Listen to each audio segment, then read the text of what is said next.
애 본다고 18시에 퇴근하는 여군이라며 비웃었다. 하지만 자정이 오자 그들이 무너뜨리려 했던 그 엄마가 전장을 꿰뚫었다. 강지원 대위의 한 통의 무전은 죽어가던 이소대와 오만하던 동료들의 운명을 시간 딱 동시에 맞춰서 뒤집어 놓았다. 퇴근하시네. 17시 FM이시네. 59분 네, 할 일은 다 강원도 했습니다. 최전방 험준한 산악지대에 자리 잡은 육군 보병대대의 지휘 통제실 TOC 내부에는 숨막히는 정적이 감돌고 있었다. 에어컨이 뿜어내는 건조한 바람 소리, 무전기의 날카로운 파열음, 그리고 상황병들이 쉴 새 없이 두드리는 키보드 소리만이 이 삭막한 공간에 불규칙한 심장 박동처럼 울려 퍼졌다. 벽면을 가득 채운 대형 스크린에는 비무장지대 DMZ의 야간 열상 감시 장비 텃 화면이 녹색 빛을 뿜어내며 실시간으로 전방 상황을 중계하고 있었다. 그 차가운 조명 아래 정보장교 강지원 대위의 시선은 손목시계의 초침에 고정되어 있었다. 그녀의 눈동자는 모니터의 데이터를 끝까지 읽어내리면서도 1초의 오차도 없이 시간을 계산하고 있었다. 58, 59, 정각, 18시 0분. 알람이 채 울리기도 전에 지원은 한치의 망설임 없이 자리에서 일어났다. 걷어붙였던 전투복 소매를 내려 단추를 꼼꼼하게 채우고 책상 위에 흩어져 있던 2급 비밀 문건들과 작전 지도들을 능숙한 솜씨로 분류해 이중 철제 캐비닛에 집어넣은 뒤 다이얼을 돌려 시건했다. 그녀의 동작은 마치 잘 조율된 살상 무기처럼 군더더기 없이 정확했고 또 그만큼 차갑고 무감각했다. 아, 우리 부대의 자랑스러운 정보장교님은 오늘도 어김없이 칼퇴하십니까? 적들도 18시 이후에는 총을 내려놓고 퇴근해주면 참 평화롭고 좋을 텐데 말입니다. 안 그렇습니까? 작전장교 박민석 대위가 빨간 펜을 책상에 탁 소리나게 던지며 비아냥거리는 목소리로 정적을 깼다. 대형 작전지도 위에 몸을 굽힌 채 핏발선 눈으로 지원을 노려보는 그의 눈빛에는 노골적인 경멸과 조소가 담겨 있었다. 통제실 내의 다른 부사관들과 장교들은 숨을 죽인 채 애써 시선을 모니터로 고정하며 둘 사이의 아슬아슬한 기류를 피했다. 내일 오전 대대장님 지휘 추진평가 브리핑 자료는 인트라넷 정보과 보안 폴더에 업로드해 두었습니다. 접근 권한은 작전과에도 부여했으니 확인하십시오. 야간에 특이사항 발생 시 즉각 비상연락망으로 연락 바랍니다. 지원은 박 대위의 날 선 도발에도 어떤 감정도 내비치지 않은 채 기계음처럼 건조하게 답했다. 그녀가 돌아서서 통제실 문을 향해 걸어가는 동안 등 뒤로 억눌린 귓속말들이 비수처럼 날아와 꽂혔다. 전방 부대 핵심 참모가 매일 저렇게 퇴근하면 남은 사람들은 어쩌라는 거야. 진짜 이기적이네. 군대가 무슨 자기 집 안방인가. 지원은 척추를 꼿꼿이 세운 채 문을 열고 나섰지만 방탄복보다 무거운 삶의 무게가 그녀의 어깨를 짓누르고 있었다. 그녀가 매일 18시에 쫓기듯 부대를 나서는 이유. 그것은 선천적인 중증 호흡기 장애를 앓고 있는 5살배기 딸, 은하 때문이었다. 하루라도 제때 네뷸라이저 호흡기 치료기로 가래를 빼주지 않으면 밤새 호흡곤란으로 사경을 헤매는 아이. 3년 전 남편이 DMZ 수색 작전 중 미확인 지뢰를 밟고 전사한 이후 은하는 지원에게 남은 세상의 전부이자 그녀가 이 지옥 같은 세상에서 군복을 벗지 않고 버텨야 할 유일한 이유였다. 남편의 피로 붉게 얼룩지고 찢겨진 전투복, 그리고 태극기가 덮인 차가운 관을 마주했던 그날의 지독한 화약 냄새와 피비린내는 아직도 지원의 뇌리에 깊숙이 박혀 있었다. 밤마다 찾아오는 지독한 외상후 스트레스 장애 PTSD는 수시로 그녀의 숨통을 조였다. 남편을 잃은 군대에서 다시는 누군가의 가족을 잃게 하지 않겠다는 맹세. 지원에게 18시 퇴근은 결코 모성애라는 이름으로 포장된 이기심이 아니라 아이의 생명을 지키면서도 군인으로서의 책임을 다하기 위한 처절하고 고독한 발버둥이었다. 지휘 통제실과 연결된 대대장실. 반쯤 열린 블라인드 너머로 이 모든 광경을 지켜보던 최종훈 중령은 씁쓸하고 무겁게 한숨을 내쉬었다. 종이컵에 담긴 식어버린 커피를 단숨에 들이켜는 그의 미간에는 깊고 짙은 주름이 패어 있었다. 최중령은 알고 있었다. 부대 내에서 강대위를 비웃는 자들은 상상조차 못하겠지만 그녀는 18시에 퇴근한 후 집에서 아이를 간호하고 재운 뒤 매일 자정이 넘도록 붉은 펜을 쥐고 전술 지도를 뜯어보며 그 누구보다 치열하게 다음 날의 작전과 적의 동태를 분석한다는 사실을. 하지만 지휘관인 그는 굳이 나서서 그녀를 변호하지 않았다. 과거 연대 작전과장 시절 섣부른 판단으로 수색대원 3명을 잃었던 뼈저린 트라우마를 안고 있는 그는 철저한 실용주의자이자 생존주의자가 되어 있었다. 그는 부대 내의 자잘한 간부들 간의 알력 다툼보다 당장 오늘 밤 철책을 넘어 사지로 투입될 부하들의 목숨이 1000배는 더 무겁게 다가왔다. 박대위, 방금 그 발언은 선을 넘었다. 지휘 통제실에서 감정 섞인 발언은 삼가고 작전 준비에나 집중해. 최중령이 문을 열고 나오며 낮고 엄중하게 경고했다. 박민석 대위는 흠칫 놀라며 죄송합니다 하고 관등 성명을 대며 자세를 고쳐 잡았다. 육사 출신의 엘리트 코스를 밟아온 박 대위의 공격적이고 오만한 태도 이면에는 사실 지독한 열등감과 실전에 대한 공포가 암세포처럼 자리 잡고 있었다. 전장에서 단 한 번도 생사가 오가는 실전을 겪어보지 못한 그는 자신보다 훨씬 뛰어난 전술적 직관과 정보 분석력을 가진 지원이 그저 애 엄마라는 이유로 일찍 퇴근하는 것을 도저히 용납할 수 없었다. 그것은 완벽을 추구하는 자신의 군 생활에 대한 모욕이라고 여겼다. 대대장님, 오후 회의 때 논의되었던 걸프 4섹터의 열상감시 장비 텃 이상 징후 보고 말입니다. 강대위는 퇴근 직전까지도 이것이 적 특수부대의 침투 징후일 가능성이 높다고 강하게 주장했습니다만 제가 보기엔 명백한 장비 오작동이거나 덩치가 큰 멧돼지 무리에 불과합니다.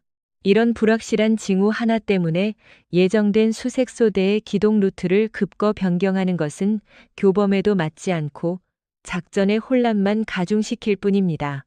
박 대위가 신경질적으로 차트를 넘기며 보고했다. 불과 3시간 전 열린 작전회의에서 지원은 골프 4섹터 7번 능선 부근에서 포착된 미세한 열상 신호 3개를 두고 강한 의혹을 제기했었다. 열상 신호는 나타났다 사라지기를 반복했지만 지원은 그 패턴에서 기시감을 느꼈다. 간격은 정확히 15m, 이동 속도는 시속 4km, 신호가 끊기는 지점은 모두 우리 군의 감시장비 사각지대와 정확히 일치합니다. 야생동물은 저렇게 지형의 은폐와 엄폐를 완벽하게 활용하며 등고선을 타지 않습니다. 지원의 냉철한 분석 앞에서도 박 대위는 과도한 망상이라며 핏대를 세웠고 최중령은 잦은 작전 변경으로 인한 부대원들의 피로도와 박 대위의 작전 통제권을 존중하여 수색 루트를 유지하는 쪽으로 결론을 내렸다. 그것이 참사의 불씨가 될 줄은 꿈에도 모른 채 같은 시각 부대 막사 앞 연병장. 오늘 밤 야간 매복 및 수색 작전에 투입될 이소대장 이수아 중위가 K-11 소총의 놀이쇠를 후퇴 전진시키며 굳은 표정으로 서 있었다. 이제 막 소대장 견장을 단 초급장교 이중위의 눈동자에는 미지의 전장이 주는 원초적인 공포가 짙게 깔려 있었다. 사관학교에서 수백 번 외웠던 교범상의 완벽한 전술과 달리 칠흑 같은 어둠이 깔린 DMZ의 거친 야생은 그녀에게 매 순간 숨이 둠을 듯한 압박감을 주었다. 그때 퇴근을 위해 차로 향하던 지원이 조용히 수아의 곁으로 다가왔다. 지원은 주변의 시선을 살핀 뒤 자신의 수첩에서 찢어낸 작은 쪽지를 수아의 방탄복 주머니에 은밀하게 밀어 넣었다. 이중희. 지원의 목소리는 낮았지만 그 어느 때보다 날이 서 있었다. 고LF 4섹터의 계곡 능선 진입로.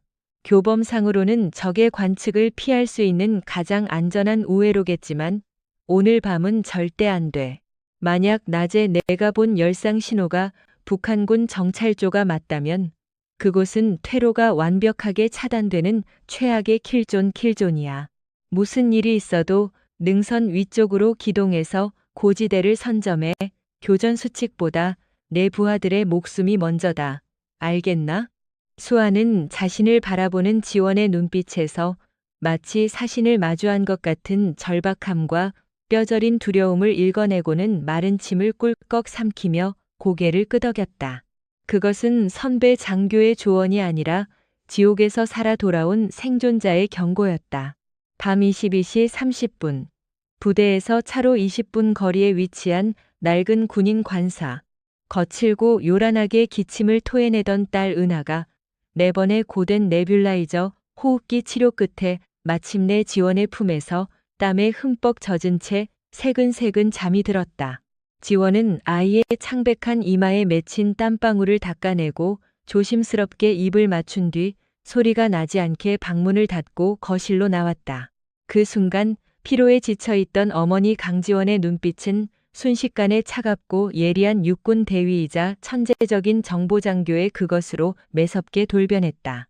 거실 식탁 위에는 퇴근 전 머릿속에 완벽하게 복사해둔 지형도와 개인 노트북, 그리고 암호화된 전술 데이터들이 스탠드 조명 아래 희미하게 빛나고 있었다. 지원은 낮에 확보했던 TOD 영상의 프레임 단위 타임라인과 지난 10년간의 북한군 무장공비 침투 루트 데이터를 크로스 체크하기 시작했다. 노트북 화면에 띄워진 3개의 붉은 점들은 15분 간격으로 능선의 그림자를 타고 미끄러지듯 이동하고 있었다. 그녀의 뇌세포가 무서운 속도로 회전했다. 멧돼지는 목적 없이 지그재그로 움직이지 일정한 진영을 유지한 채 등고선을 따라 기동하지 않아. 게다가 오늘 밤은 달빛이 전혀 없는 무월광 무예관 취약 시기, 기상청 데이터에 따르면 자정부터 골프 4섹터 일대에 짙은 국지성 안개가 낄 예정. 퍼즐 조각들이 하나의 끔찍한 그림으로 맞춰지는 순간 지원의 머릿속에 섬광처럼 끔찍한 기억 하나가 스쳐 지나갔다. 3년 전 남편이 전사했던 바로 그날 밤의 기상 조건과 적의 기동 패턴. 그것은 소름 끼치도록 오늘 밤의 상황과 완벽하게 일치했다. 적들은 감시 장비의 결함을 틈탄 것이 아니었다. 그들은 한국군 TOD의 회전 주기와 열상 카메라의 사각지대, 그리고 안개로 인한 시야 제한까지 완벽하게 계산하여 은밀하게 침투하고 있는 북한군 정찰국 소속의 정에 타격되었다. 순간 지원의 심장이 얼음 송곳에 찔린 듯 차갑게 얼어붙었다. 그녀의 동공이 작전지도 위의 한 지점, 박민석 대위가 교범을 운운하며 고집했던 수색소대에 예정된 기동로인 고LF4 계곡 능선을 향해 고정되었다. 그곳은 적들이 고지대에서 아래로 화력을 퍼부을 수 있는 도간에 든 쥐를 사냥하기에 가장 완벽한 천연의 매복지였다. 지금 이대로 시간이 흐른다면 두려움에 떨며 산을 오르고 있을 이수아 중위와 그녀의 어린 소대원들은 아무것도 모른 채 적의 아가리 한가운데로 걸어 들어가는 꼴이었다. 교범이라는 껍데기에 얽매여 실전의 융통성을 잃어버린 박대위의 오만함과 과거의 실패로 인해 방관자가 되어버린 최중령의 피로감이 만들어낸 가장 치명적이고 잔인한 오판. 안 돼, 절대 안 돼. 지원의 입술에서 억눌린 짐승 같은 신음이 터져나왔다. 남편의 훼손된 시신을 마주했을 때 코끝을 찔렀던 지독한 화약 냄새와 피 냄새가 환상처럼 밀려와 그녀의 목을 졸랐다. 손끝이 미친 듯이 떨리고 숨이 가빠왔다. 극심한 PTSD의 발작 증세가 그녀의 이성을 마비시키려 했지만 지원은 자신의 허벅지를 손톱에서 피가 날 정도로 세게 꼬집으며 필사적으로 정신을 부여잡았다.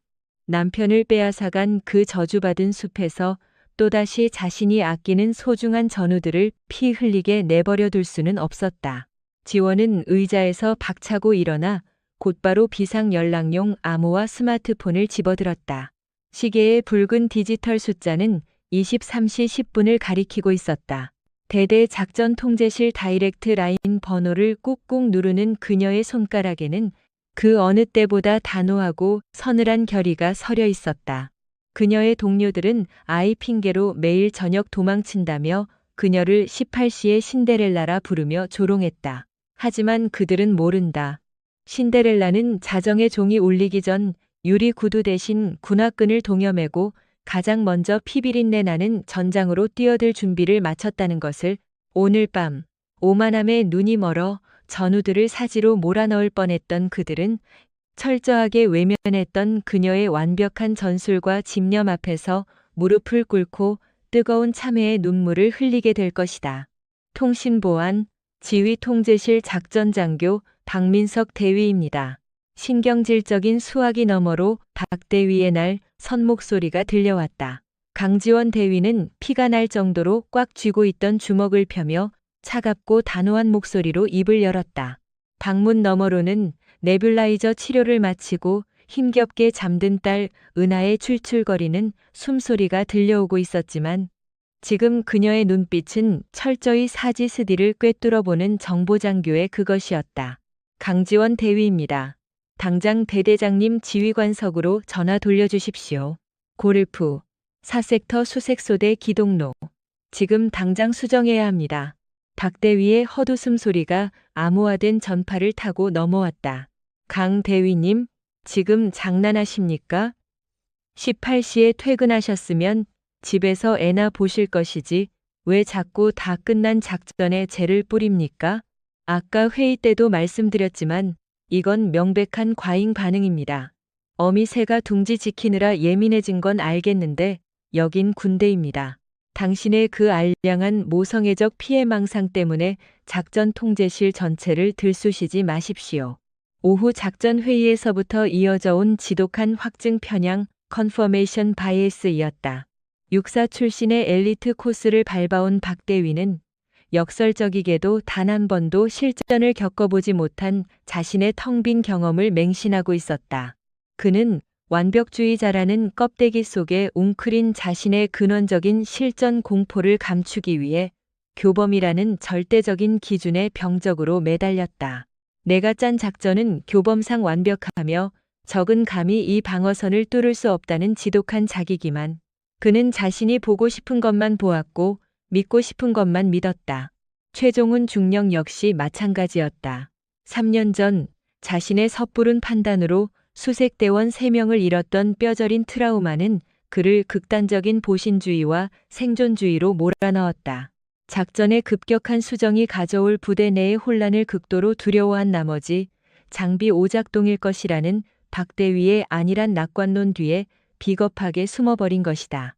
두 사람은 서로의 나약함과 두려움을 교범과 지휘권이라는 이름으로 포장하며 완벽한 반향실 에커 챔버를 만들어냈고 그 견고한 벽 안에서 지원의 날카로운 경고는 한낱 애 엄마의 히스테리로 치부되어 무참히 짓밟혔다.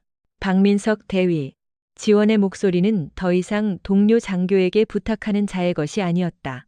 그것은 지옥에서 살아 돌아온 생존자, 사지를 직감한 포식자의 서늘한 으르렁거림과도 같았다. 당신이 진정으로 두려워하는 건 적입니까? 아니면 당신이 기한한 작전 통제서에 흠집이 나는 겁니까? 교범? 교범은 살아남은 자들이 책상머리에서 쓴 사후 결과물일 뿐이야. 지금 걸프, 사능선 계곡에 깔리기 시작한 국지성 안개, TOD 3번 카메라의 45초 회전 주기, 그리고 감시 장비의 사각지대. 이 세 가지가 완벽하게 겹치는 취약 시간은 자정부터 단 20분간이다. 적은 그 타이밍을 정확히 노리고 은밀하게 침투한 북한군 정찰국 정예 타격대야. 무슨 헛소리를, 지금 그걸 말이라고? 내 남편이 죽었던 3년 전 그날 밤. 당신이 그토록 맹신하는 교범대로 기동하다가 적의 십자포화에 고립되어 찢겨나갔던 그 계곡의 기상 및 지형 조건과 단일도의 오차도 없이 똑같다고. 당장 대대장님 바꿔. 지원의 입에서 터져나온 벼락 같은 고함의 통제실 너머가 쥐 죽은 듯 고요해졌다. 극심한 PTSD의 발작 증세가 밀려와 그녀의 목을 졸랐다. 남편의 훼손된 시신에서 났던 지독한 피냄새가 환상처럼 코끝을 찔렀다.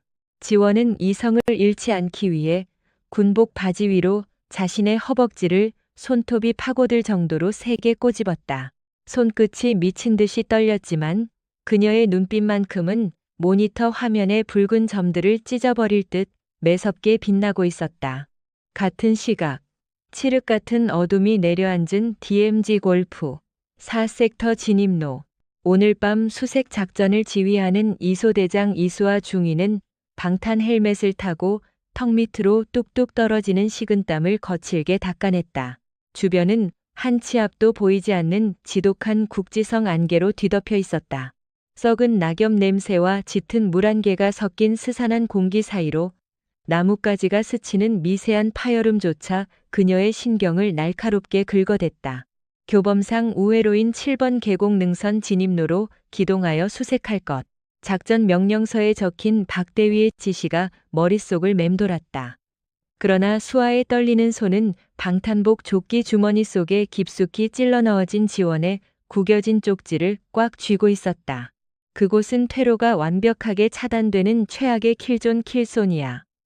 무슨 일이 있어도 능선 위쪽으로 기동해서 고지대를 선점해. 교전 수칙보다 네 부하들의 목숨이 먼저다. 수아의 흔들리는 동공이 눈앞에 펼쳐진 계곡 진입로를 향했다. 짙은 안개에 잡아먹힌 좁고 깊은 계곡은 마치 살아있는 생명체를 통째로 집어삼키기 위해 아가리를 쩍 벌리고 있는 거대한 괴물의 식도처럼 보였다. 만약 저 좁은 길목의 위쪽 능선에 적이 매복해 있다면, 위에서 아래로 화력을 쏟아붓는다면 단 한 명도 살아남을 수 없는 완벽한 학살의 현장이 될 것이 분명했다. 명령 불복종. 군인으로서 자신의 군 생활을, 아니 인생 전체를 끝장내버릴 수도 있는 치명적인 단어였다. 하지만 그녀가 천천히 고개를 돌렸을 때 어둠 속에서 오직 소대장인 자신만을 의지하며 두려움에 찬 눈빛으로 웅크려 있는 앳된 소대원 12명의 얼굴이 보였다. 이제 막 20살, 21살이 된 누군가의 귀한 아들들이었다. 수아는 덜덜 떨리는 턱을 꽉 악물었다. 그녀는 사관학교 교재에 인쇄된 잉크의 무게보다 지옥에서 살아 돌아온 선배, 강지원 대위의 피 묻은 직관과 절박한 경고를 믿기로 결심했다. 그녀는 자신의 모든 것을 걸고 팔을 들어 올렸다. 소대, 정지, 수아의 단호한 수신호와 속삭임에 대원들이 일제히 무릎을 꿇고 경계 자세를 취했다. 현 시간부로 작전 경로를 임해 변경한다. 계곡 진입을 전면 취소하고 우측 가파른 능선을 타고 7번 고지대 정상으로 우회 기동한다. 발소리 죽이고 대형 유지한 채 신속하게 이동한다. 실시. 강대위, 나다. 지휘 통제실의 팽팽한 정막을 깨고 마침내 최중령의 무겁고 갈라진 목소리가 수화기를 타고 흘러나왔다. 그의 목소리에는 숨길 수 없는 미세한 떨림이 묻어 있었다. 지원이 내뱉은 3년 전 그날 밤이라는 단어가 그의 심장 가장 깊은 곳에 단단히 봉인되어 있던 죄책감의 빗장을 산산조각 내버린 것이다.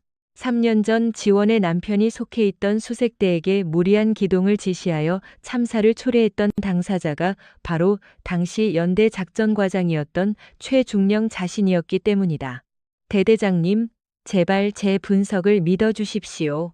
지원의 목소리는 이제 분노를 넘어 피를 토하듯 절박했다. 적은 지금 계곡 아래에 완벽한 십자포와 킬존을 형성해 두고 이소대가 걸어 들어오기만을 기다리고 있습니다. 박대위의 그 오만방자한 확증 편향과 대대장님의 과거에 대한 두려움이 합쳐져 M1 이소대원들을 고기 분쇄기 속으로 밀어넣고 있는 겁니다. 제가 방금 지휘 통제실 메인 서버로 전송한 암호화 전술 데이터를 지금 당장 열어보십시오. 지원의 외침과 동시에 지휘 통제실 중앙의 대형 작전 스크린에 붉은색 경고음과 함께 팝업 창이 떴다. 화면을 가득 채운 것은 단순한 의혹이나 예감이 아니었다. 걸프 4섹터의 3D 지형 등고선 맵 위로 낮에 포착되었던 3개의 미세한 열상 신호의 이동 궤적이 프레임 단위로 쪼개져 시뮬레이션되고 있었다.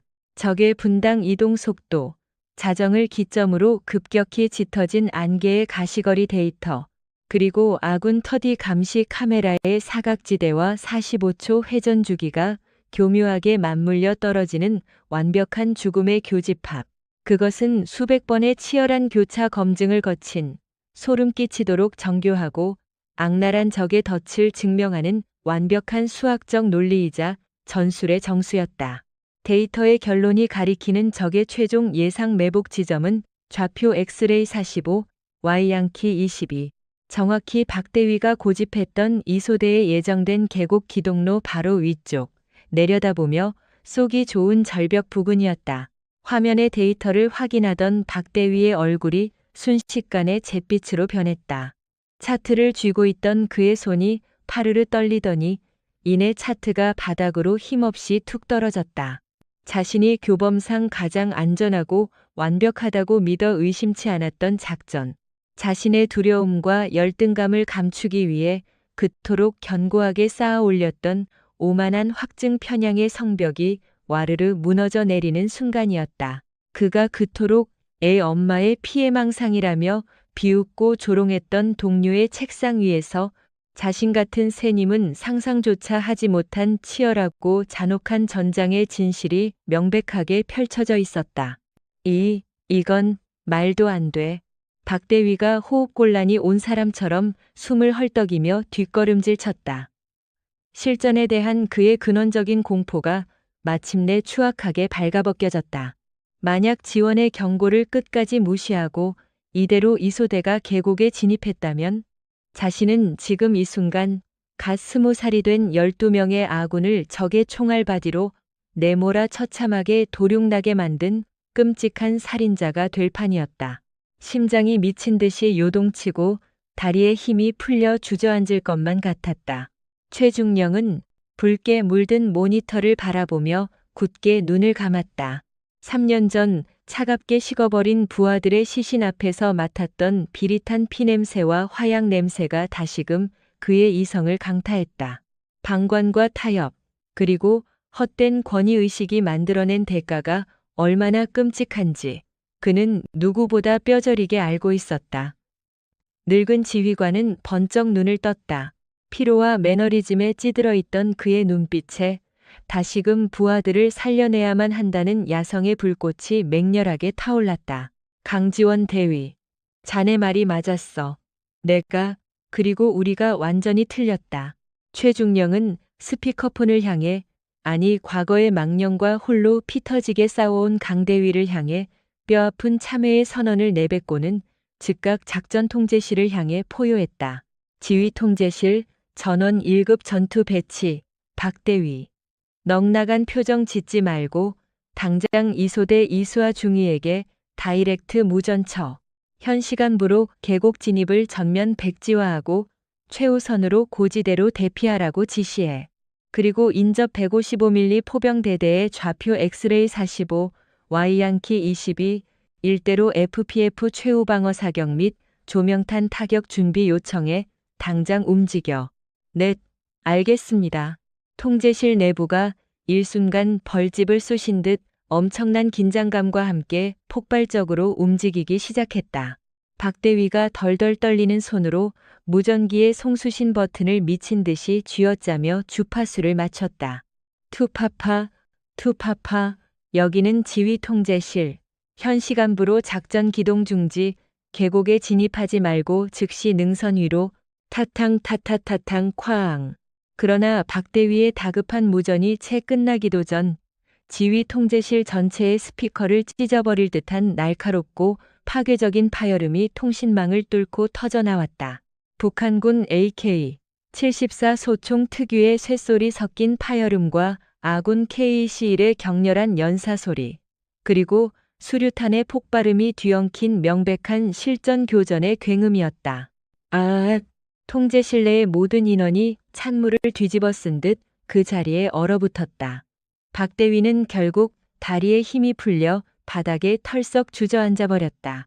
그의 눈에서 통제할 수 없는 공포와 끔찍한 죄책감의 눈물이 터져나왔다. 자신이 이수아 중위와 아이들을 죽였다는 끔찍한 절망감이 그의 숨통을 끊어놓을 것 같았다. 최중령의 얼굴에서도 모든 핏기가 가셨다.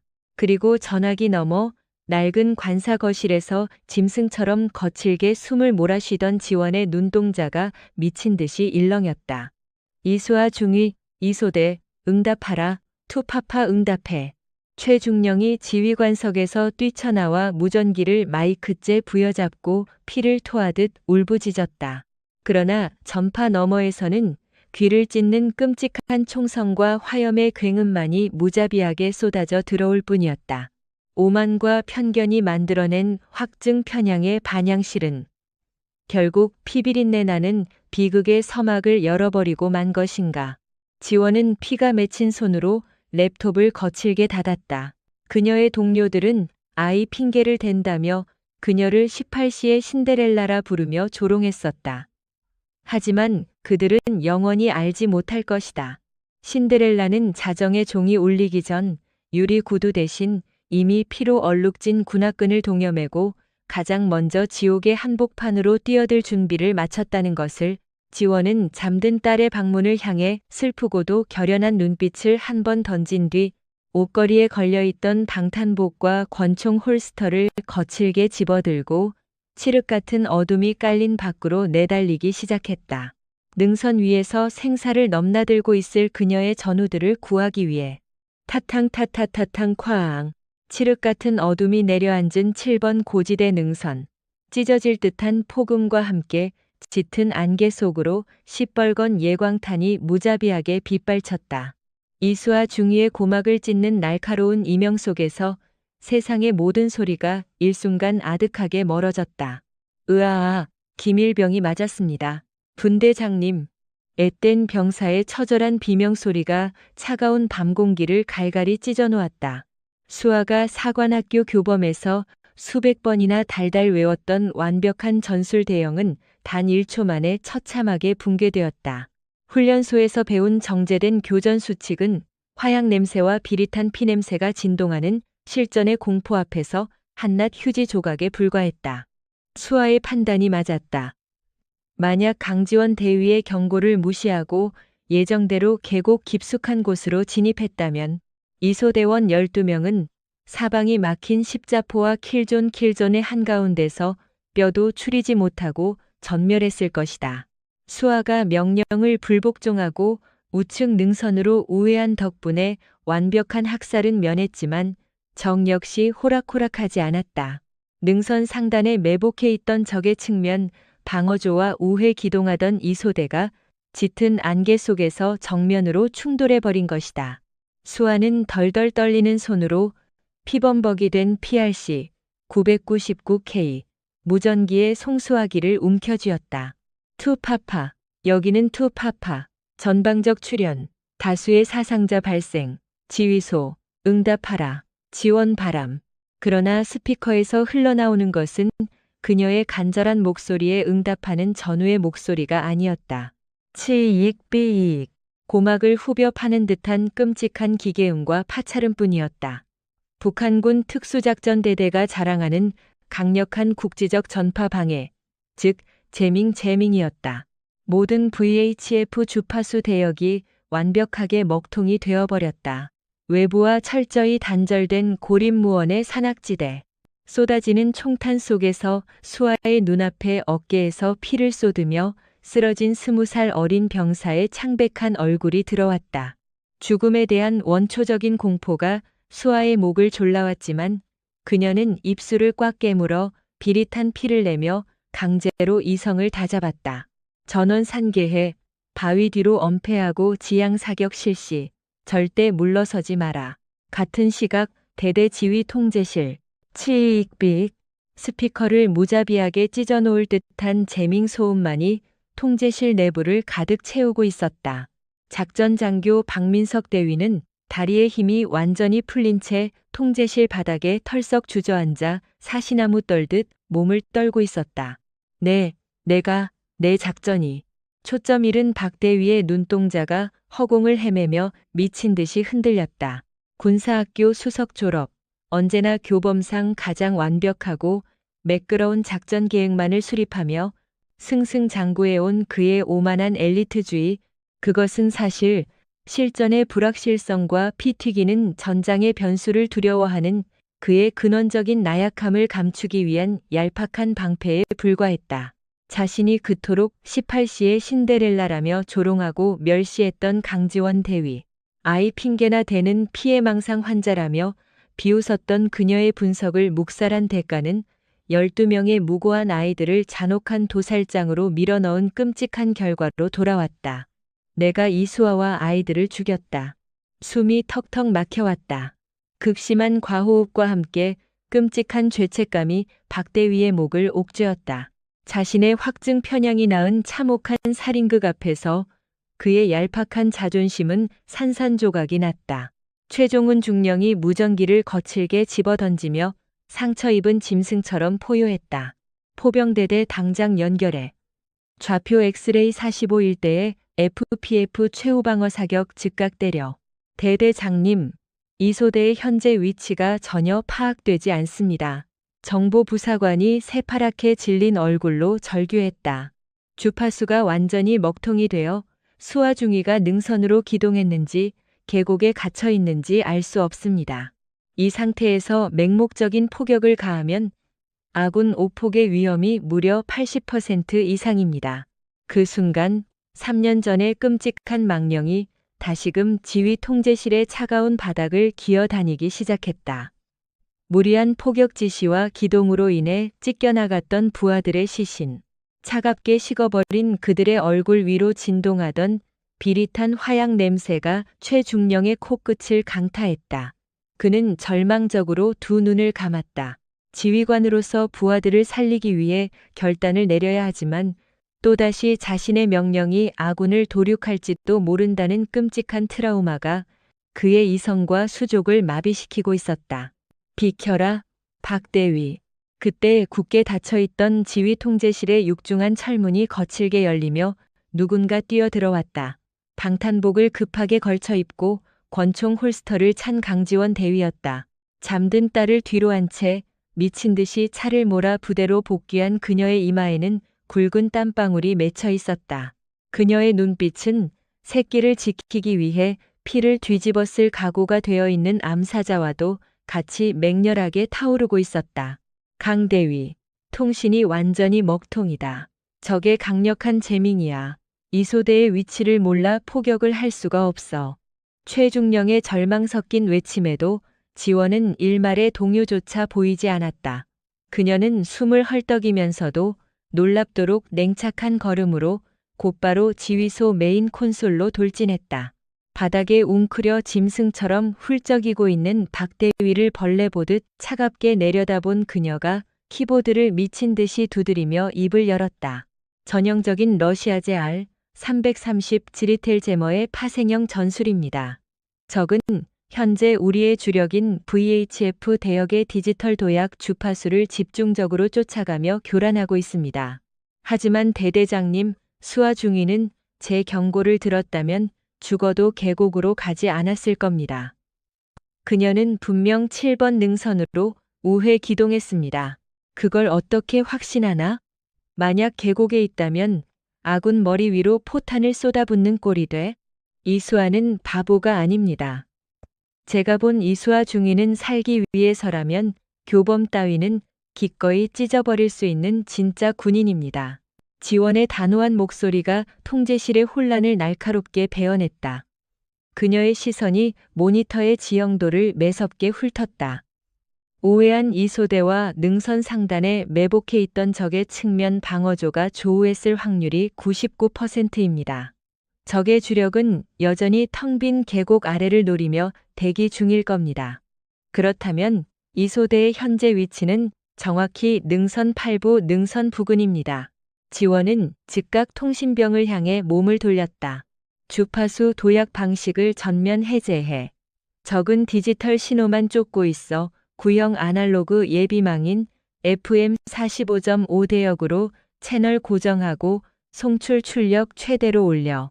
당장.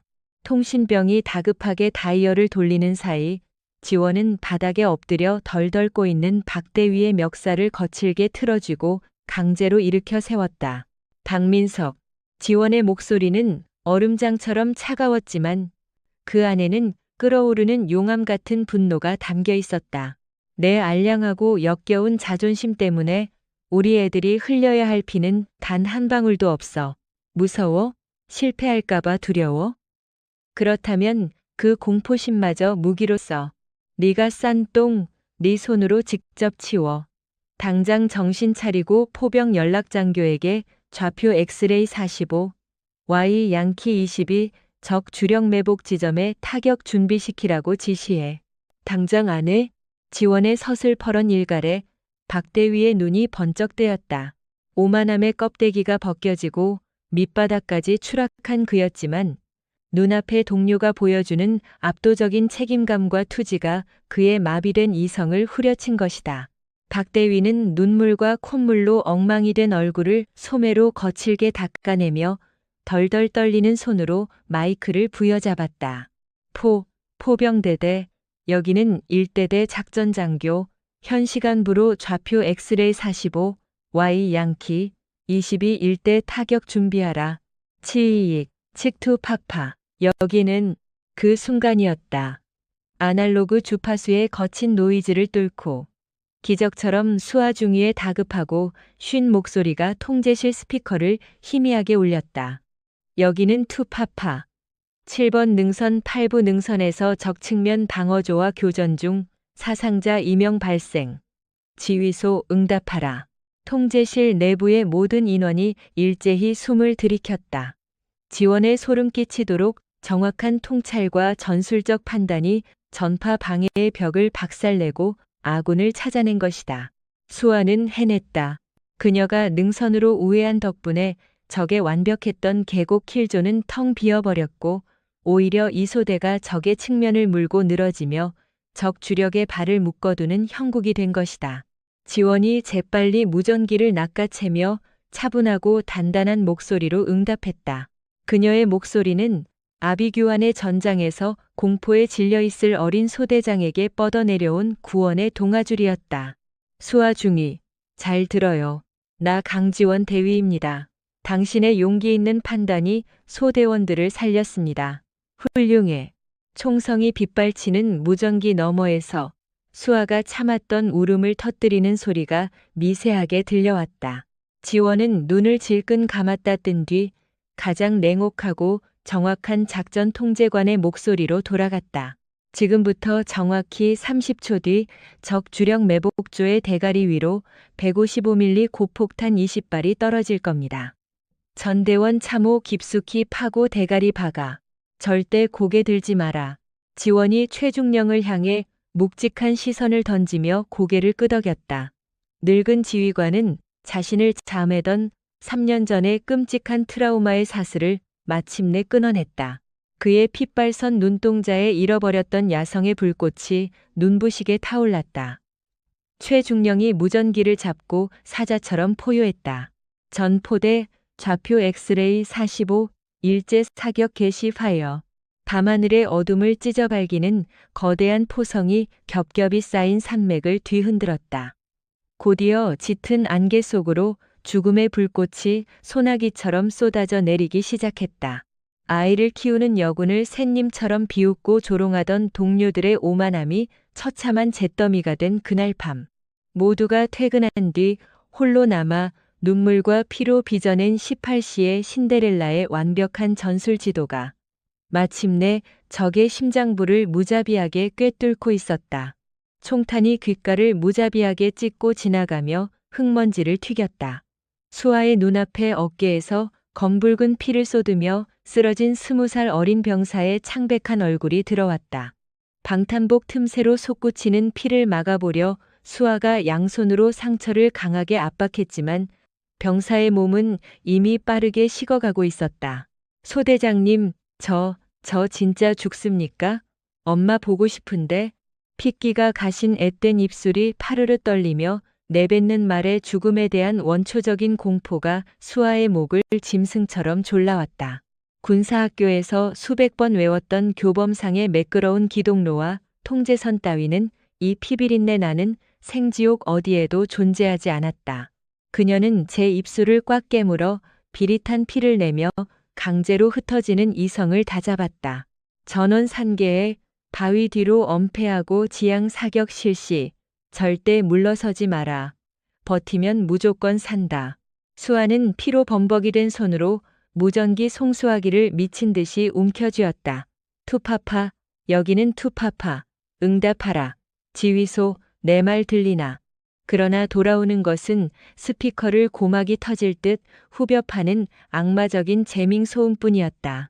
칠흑 같은 산속, 이소대는 철저하게 고립되었다. 같은 시각, 대대 지휘 통제실, TOC, 치익 비익 비익. 스피커를 무자비하게 찢어놓을 듯한 날카로운 고주파 재밍 소음만이 통제실 내부의 무거운 공기를 가득 채우고 있었다. 작전장교 박민석 대위는 다리의 힘이 완전히 풀린 채 통제실 바닥에 털썩 주저앉아 사시나무 떨듯 몸을 떨고 있었다. 내 작전이 완벽했는데, 교범대로 했는데. 초점 잃은 박 대위의 눈동자가 허공을 헤매며 미친 듯이 흔들렸다.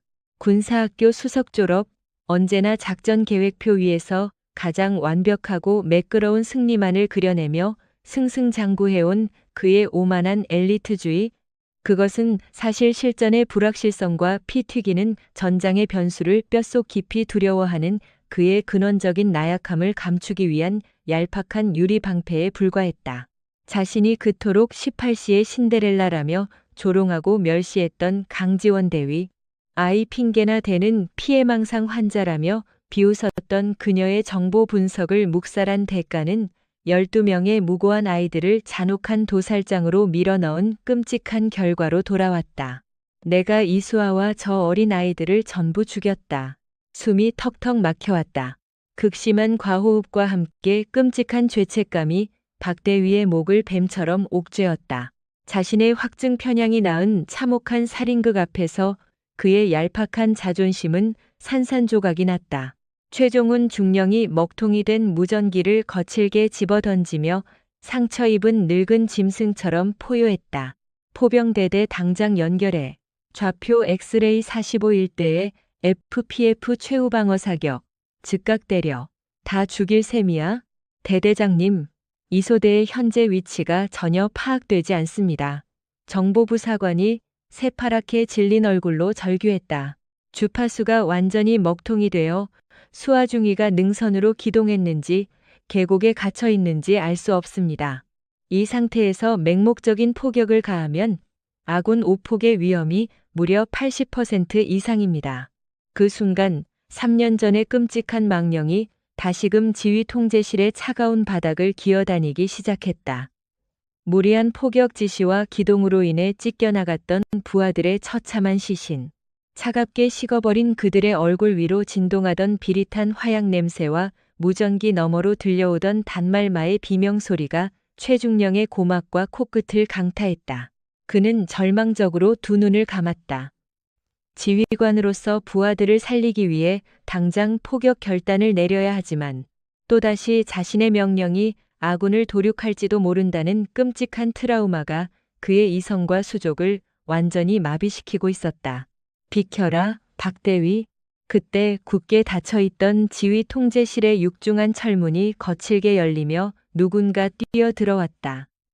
방탄복을 급하게 걸쳐 입고 권총 홀스터를 찬 정보장교 강지원 대위였다. 뇌병변 장애가 있는 어린 딸이 얕은 잠에 빠지자마자 이웃에게 아이를 맡기고 미친 듯이 엑셀을 밟아 부대로 복귀한 그녀의 이마에는 굵은 땀방울이 맺혀 있었다. 이곳에 그 누구도 알지 못했다. 그녀가 매일 칼같이 18시에 퇴근한 뒤 밤새워 딸의 위태로운 산소호흡기 소리를 들으며 지형 정찰 위성 사진과 적의 최신 통신 교란 재원을 수백 번씩 분석해왔다는 사실을, 남편의 전사 통지서를 받아들었던 그날 밤의 끔찍한 무력감과 절망을 두 번 다시 겪지 않기 위해 그녀는 매일 밤 피를 토하는 심정으로 전장의 변수를 시뮬레이션해왔다. 겉으로는 무감각한 척했지만 그녀의 내면은 철저한 전술가로 단련되어 있었다. 지금 그녀의 눈빛은 제 새끼를 지키기 위해 기꺼이 피를 뒤집었을 각오가 되어 있는 암사자와도 같이 맹렬하게 타오르고 있었다. 강대위, 통신이 완전히 먹통이다. 적의 강력한 재밍이야. 이소대의 위치를 몰라 포격을 할 수가 없어. 최중령의 절망 섞인 외침에도 지원은 일말의 동요조차 보이지 않았다. 그녀는 숨을 헐떡이면서도 놀랍도록 냉철하고 기계적인 걸음으로 곧바로 지휘소 메인 콘솔로 돌진했다. 바닥에 웅크려 짐승처럼 훌쩍이고 있는 박대위를 벌레 보듯 차갑게 내려다본 그녀가 키보드를 미친 듯이 두드리며 입을 열었다. 전형적인 러시아제 R-330 지텔 제머의 파생형 전술입니다. 적은 현재 우리의 주력인 VHF 대역의 디지털 도약 주파수를 집중적으로 쫓아가며 교란하고 있습니다. 하지만 대대장님, 수하 중위는 제 경고를 들었다면 죽어도 계곡으로 가지 않았을 겁니다.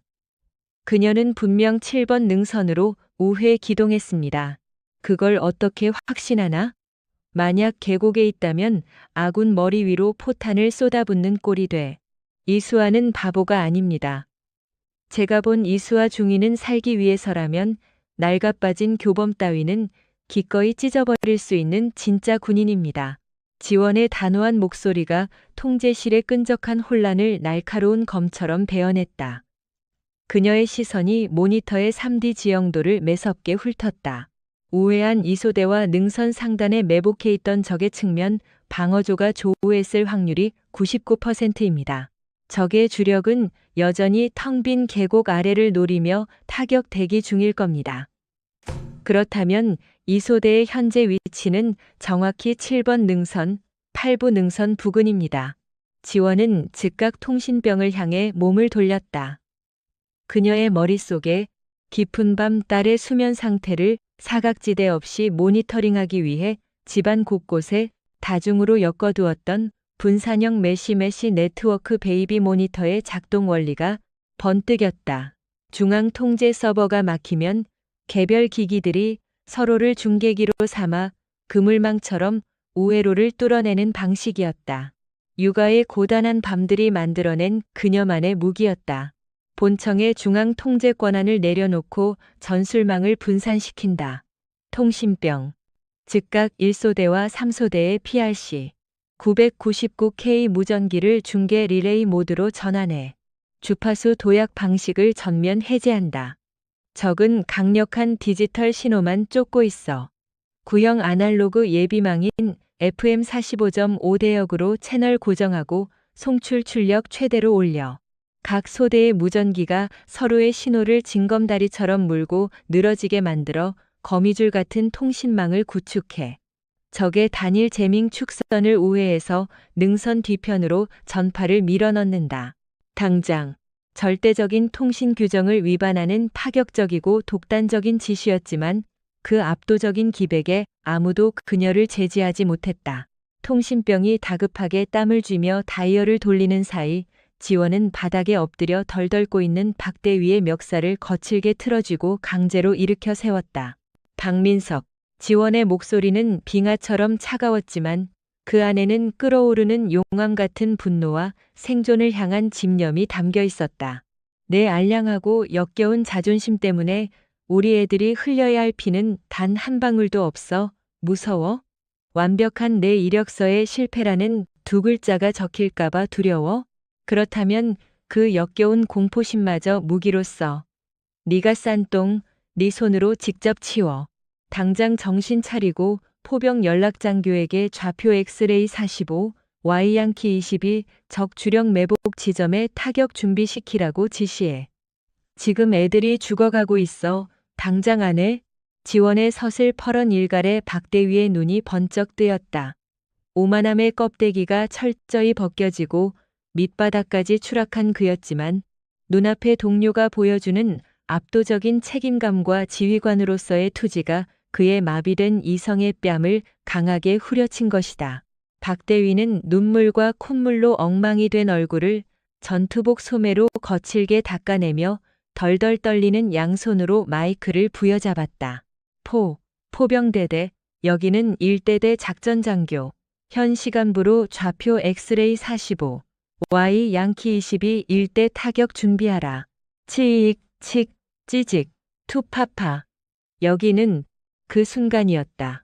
분산된 아날로그 중계망이 적의 재밍 사각지대를 기적처럼 우회해 뚫고 들어왔다.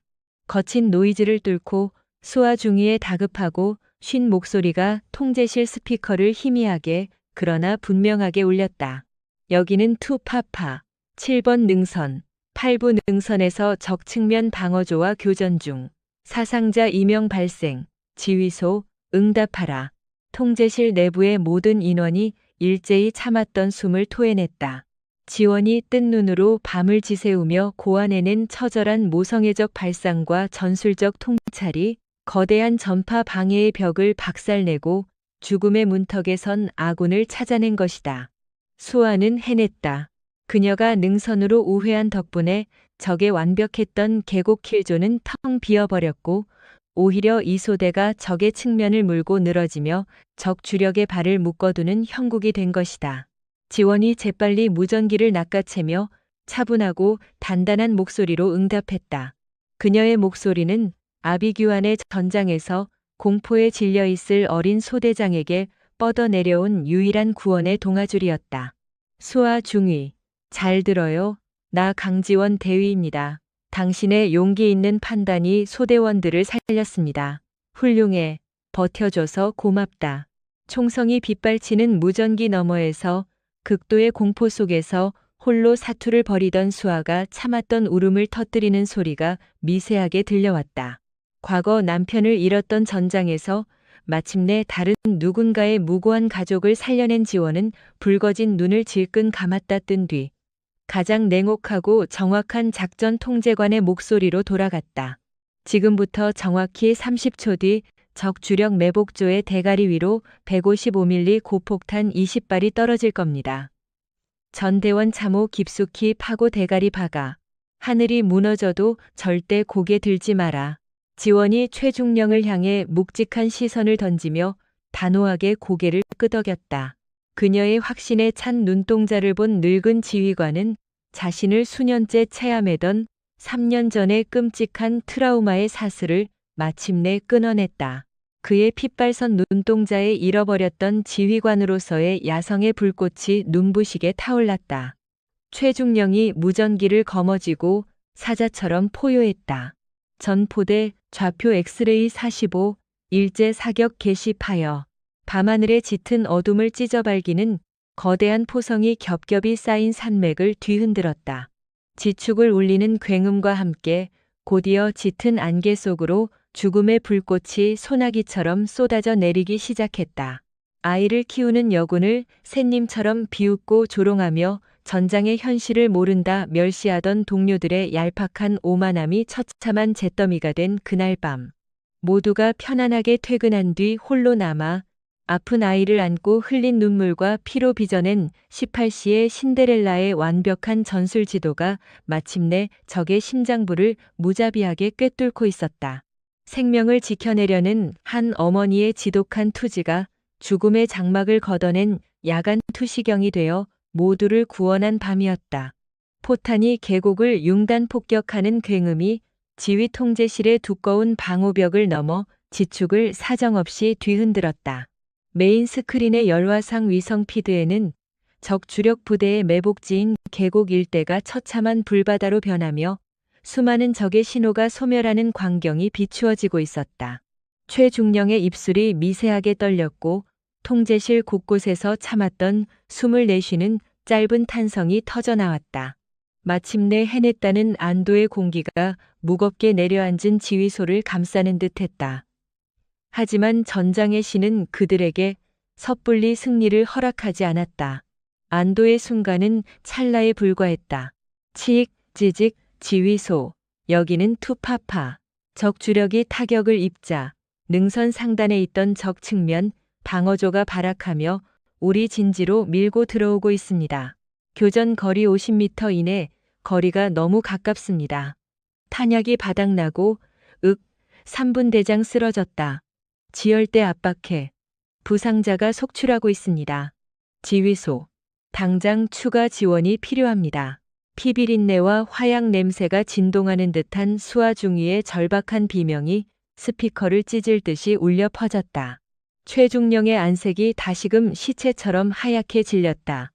박대위, 당장 7번 능선 8부 능선에 추가 포격 재원을 산출해 포병에 긴급 타격을 요청한다. 눈물 자국과 식은땀으로 얼룩진 얼굴을 모니터에 처박은 박민석 대위의 손가락이 키보드 위에서 미친 듯이 헛돌았다. 그의 목소리는 이미 공포로 형편없이 갈라져 있었다. 대대장님, 불가능합니다. 적과 이소대의 거리가 50m 이내로 좁혀진 혼전 양상입니다. 명백한 진내 사격. 데인저 클로스 상황입니다. 이대로 무리하게 포격을 가하면 살상 반경 안에 들어간 우리 애들까지 모조리 폭사당합니다. 절망적인 침묵이 끈적하게 지휘 통제실을 짓눌렀다. 포격은 봉쇄되었다. 항공 지원은 적의 이동식 방공망에 가로막혀 이륙조차 하지 못하고 있었고 유일하게 기동 타격대 QRF를 투입할 수 있는 3번 국도는 적의 대전차 미사일과 저격수들이 완벽한 킬존을 형성하고 있는 죽음의 댐이었다. 이대로 시간이 지체된다면 수하의 이소대는 철저히 유린당해 전멸할 것이 뻔했다. 기동 타격대 전원 탑승 대기시켜 가쁜 숨소리만이 맴돌던 정적을 깨고 얼음장처럼 차갑고 단호한 목소리가 울려 퍼졌다. 모두의 시선이 일제히 한 곳으로 쏠렸다. 정보장교 강지원 대위였다. 그녀는 이미 자신의 책상 아래에 보관해 두었던 K1A 기관단총을 꺼내 놀이쇠를 거칠게 후퇴 전진시키고 있었다. 철컥 하는 금소금이 서늘하게 통제실을 갈랐다. 남편의 전사 이후 단 한 번도 실전용 무장에 손을 대지 않았던 그녀가 방탄조끼의 결속을 단단히 조이며 권총 홀스터의 위치를 점검하고 있었다. 강 대위, 자네 지금 무슨 짓을 하려는 건가? 3번 국도로 기동 타격대를 밀어넣는 건 자살 행위야. 최중령이 다급하게 외치며 그녀를 만류하려 했다. 과거 부하들을 잃었던 끔찍한 트라우마가 다시금 그의 이성을 옥죄어 오고 있었다. 국도로 가지 않습니다. 지원이 자신의 군장용 전술 태블릿을 뜯어내 메인 스크린 포트에 연결했다. 화면이 전환되며 붉은색 해골 표식과 지뢰 경고선이 빽빽하게 쳐진 7번 능선 서쪽의 폐쇄 구역이 확대되어 나타났다. 서측면에 M14 대인 지뢰와 M15 대전차 지뢰가 밀집 매설된 구역, 일명 망자의 숲을 관통해 적의 측면을 칩니다. 미쳤어? 제정신이야? 넋이 나가 있던 박대위가 자리에서 벌떡 일어나며 경하게 차소리쳤다. 그곳은 80년대에 매설된 후 장마로 지뢰가 모조리 유실되면서 작전 지도에서도 영구 삭제된 절대 통제 구역이야. 거길 뚫고 가겠다고? 애들을 살리러 가는 게 아니라 다 같이 자폭하러 가는 꼴이잖아. 지원은 기관 단총을 어깨에 둘러매며 차가운 눈으로 박대위를 쏘아보았다. 내 알량한 표준 교범의 지도에서만 삭제되었겠지. 그녀의 손가락이 스크린을 조작해 화면의 필터를 변경했다.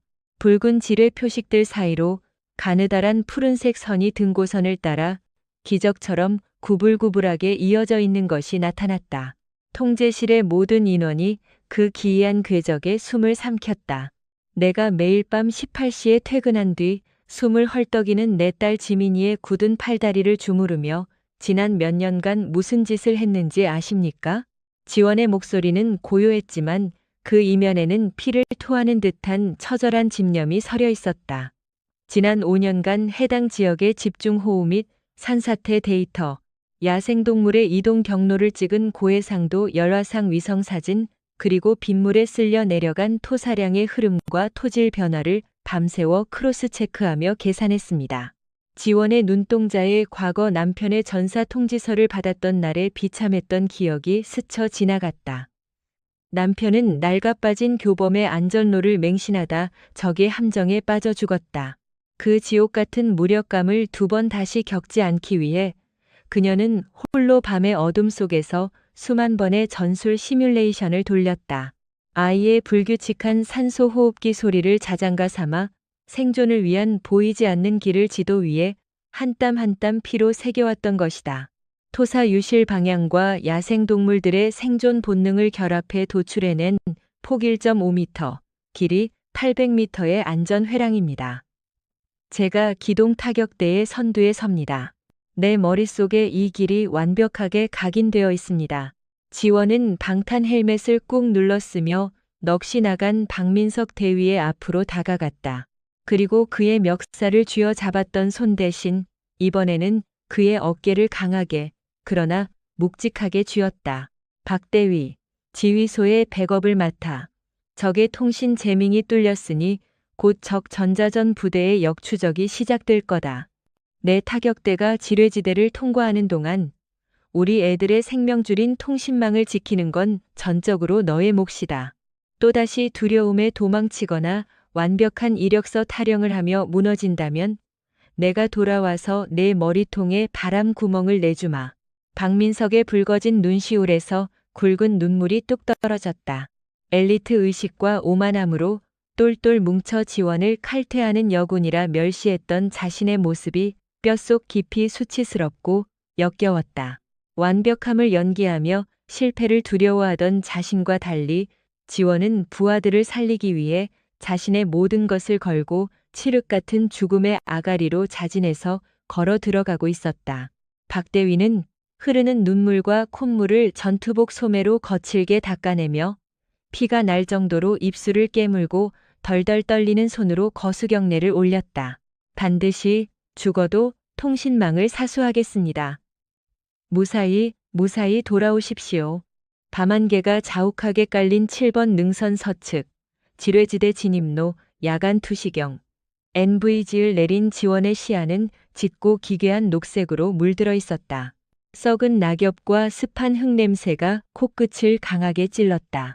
그녀의 등 뒤에는 완전 무장한 기동 타격대원 12명이 짐승처럼 숨을 죽인 채 오직 선두의 선지원의 발걸음만을 주시하고 있었다. 지금부터 내 발자국만 밟는다.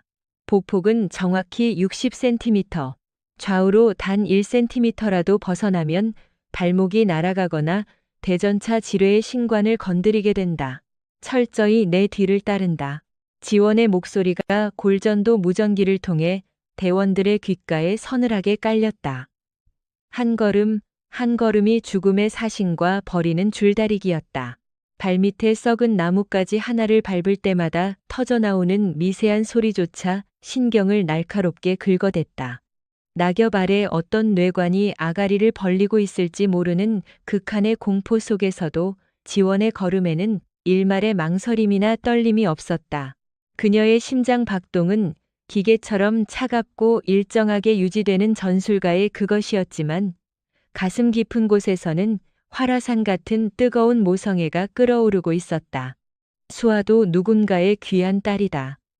남편을 잃었을 때 나를 덮쳤던 그 갈기갈기 찢어지는 듯한 절망과 비통함을 수아의 부모와 가족에게는 절대 겪게 하지 않겠다.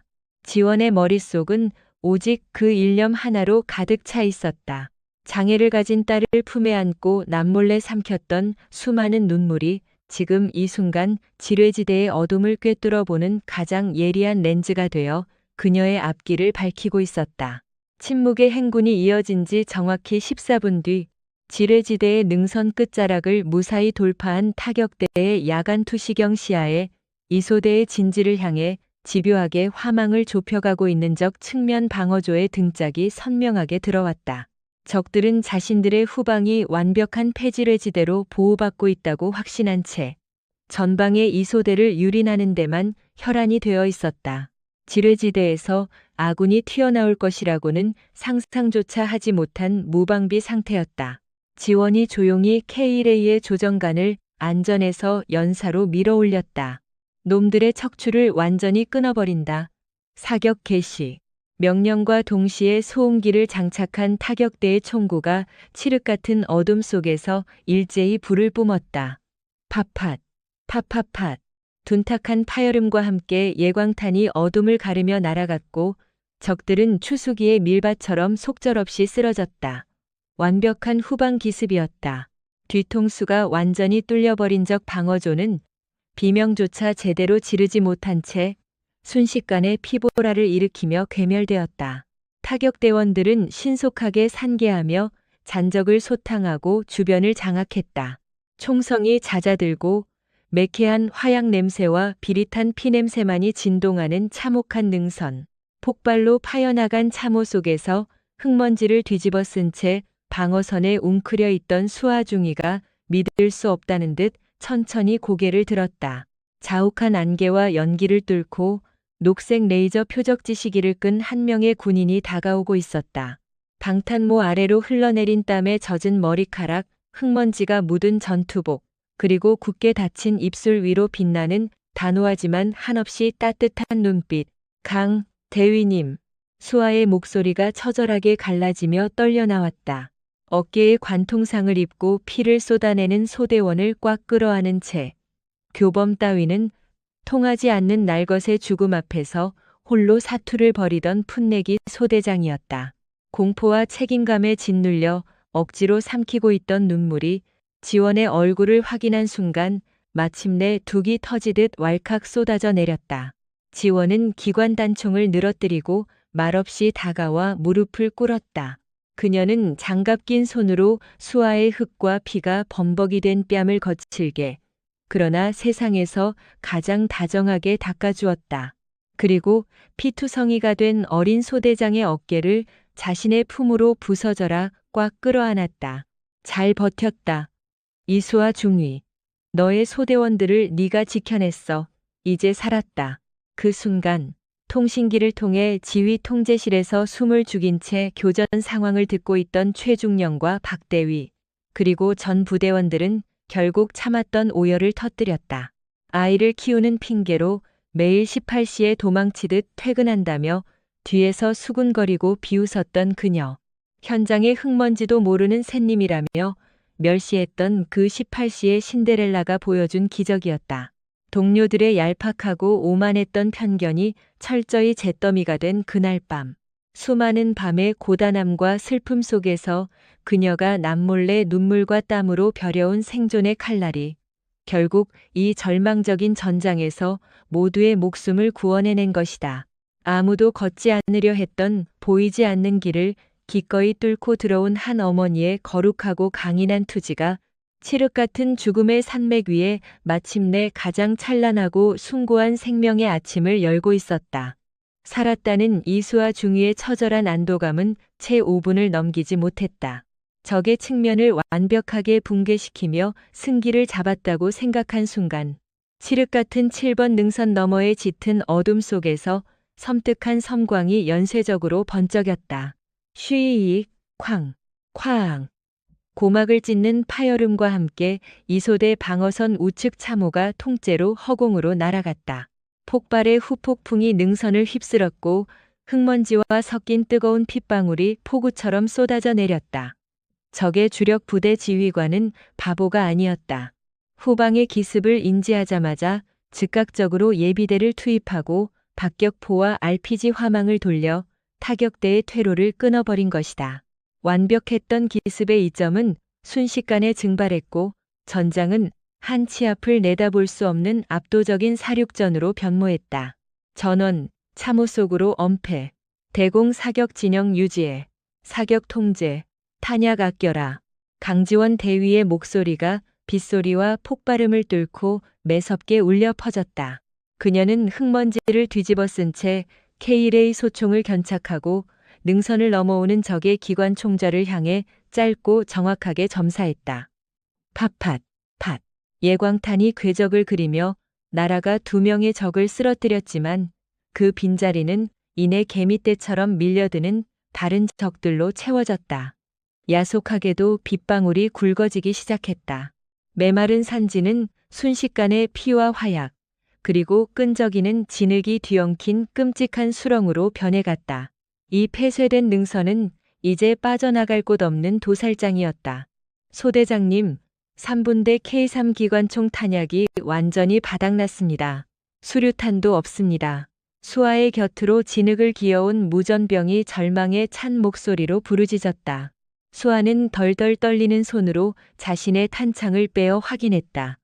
남은 것은 단 15발. 사관학교의 작전 교범에서는 이런 상황을 전투력 상실에 따른 전술적 후퇴라고 고상하게 정의하지만 현실의 비릿한 진흙탕 속에서는 후퇴할 길조차 존재하지 않았다. 사방에서 날아오는 적의 예광탄이 붉은 거미줄처럼 밤하늘을 빈틈없이 덮었고 죽음의 공포가 진흙처럼 병사들의 목통을 서서히 옥죄어 오고 있었다. 같은 시각 산 아래 본부의 지휘 통제실. 최종훈 대대장은 붉게 충혈된 눈으로 지휘 통제반의 메인 스크린을 뚫어지라 노려보고 있었다. 그러나 갑자기 모든 스크린에 기괴한 노이즈가 일더니 통신망이 완전히 먹통이 되어버렸다. 치익 하는 기계음만이 통제실을 가득 채웠다. 무슨 일이야? 화면 띄워. 적 전자전 부대의 광대역 제밍이 최고 출력으로 시작되었습니다.